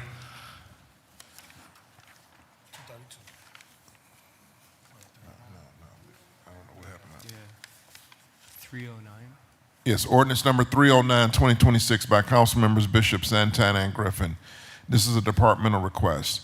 An emergency ordinance determining the method of making the public improvement of repairing, constructing, or installing roadways and bridge improvements, including but not limited to asphalt resurfacing, concrete repairs, bus pads, sidewalks, driveways, aprons, curbs, brick streets, ADA compliant curve ramps, minor bridge repairs and appurtenances, crack sealing, authorizing the Director of Capital Projects to enter into one or more public improvement requirement contracts for the making of the improvement, and authorizing the Director to apply for and accept any gifts or grants for a period not to exceed 2 years. Okay, Director? Mr. Chairman, so I'll have Rick speak to this about the details of this program, but essentially we go out to bid every 2 years, and then for a requirements contract to do all the roadway work that we might need throughout the city, and then we fund that contract each year through the capital plan. This is our current requirements contract will expire in the fall, and so we need to start now to go out to bid and have a new contractor in place before the current contract expires. And it would again be for a 2-year period. So with that, Rick, maybe you could do a little bit on the details. To the chair and the council members, these are our requirements contracts that we always seem to talk to you all about. The requirements contracts, there's several parts to it. We have one that does our asphalt and concrete work. We have one that does our tree damage sidewalk work. We have one that does 50-50 work, and another one to do bridge work. So those are the different type of requirements contracts we have. The reason we call them requirements is that we don't specify where the work's going to be done or the quantities that are going to be used. So it's really called a public improvement contract by requirements, hence that's what the requirements name came from, as opposed to a public improvement project, which would be Carnegie, Shaker, Van Aken, where we name the project and name the limits and what the work is going to be done, have a set of plans. These don't have any plans at all. We're basically going out and doing the work out in the field without them, unless they're one of the little more larger type projects that we call street repair ones, like a little larger street than residential that needs a little bit of work in terms of design. So basically, it's a toolbox with items with some quantities put in so we can get some type of bid going. The concrete and asphalt one typically comes in about $20 million. The bridge one about $7 million. and the TDS one comes in about $2.5 million. So those are the numbers that we have for estimates, and that's about what we spend on them on a yearly basis. Maybe not so much on the concrete asphalt, probably more in the $12 million range, but the others, that's about what we spend on those particular contracts. We also use these contracts when there's a council request to do some additional work that the council has funds to pay for. Councilman Gray, you've used the contract quite a bit, so it has done real well for us. And Councilman Bishop would do the Ward 2 safety project with the requirements contract, so it has a lot of usefulness. The only real drawback of the prices sometimes are a little high because where you're going to do the work and how much of it you are going to do is unknown, so that brings it up a little bit. But the good part about it, once we can go to work right away within probably 2 weeks of getting a task, that we just jump on this contract after encumbering funds and move forward, as opposed to bidding something and waiting 3 or 4 months to get a contract on the street. Okay, thank you for that explanation. So basically, we don't have a good way of determining how much this contract, this piece of legislation is worth. So we kind of just give an estimate of the past years, how much we use in those requirements contracts. That is correct. We certify this contract for $1. Okay. All right. I'm going to open up for questions. Is there any questions on this ordinance 309-2026? No questions? All right. Seeing no questions on ordinance number 309-2026, 309-2026, it stands approved. Please sign it.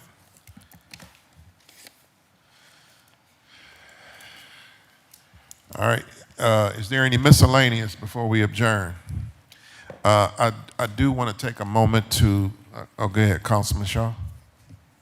Thank you, Chair. And this is actually not related to any of the legislation we had before, but just wanted to bring it to the attention of the committee. Earlier today, we got word that ICE is going to be deploying to airports across the country. And so far, they've chosen 13 airports, and Hopkins, Cleveland's airport, is one of those. And I believe as a municipal property, it would be within our rights to put requirements and conditions on ICE deploying on our properties. And, as we know, ICE is, an intimidation tool that the administration is using. And I plan on bringing legislation through the committee perhaps, or one of the other committees, that would require ICE to come to council and ask us for permission at the bare minimum before deploying to any of our properties or using any city properties. And I believe it's, a fundamental protection that we have, our citizens deserve, and we have questions before they can do this. So just wanted to bring that to the attention of the chair and to the rest of my committee members. All right, thank you, Councilman Shaw. It is concerning about the environment of our political environment. But I do want to say that the airport falls under the Transportation Committee. Yeah, we all are concerned about that. Any other questions? All right, I do want to take, on behalf of the Municipal Services Committee, I want to thank outstanding public servant, Ms. Brooke Saban, for all her work on the CIP plan. She's worked countless hours trying to put this together for us. And thank you very much. Any other questions? All right, seeing no further questions, I hereby adjourn the MSP committee to the next call of the chair.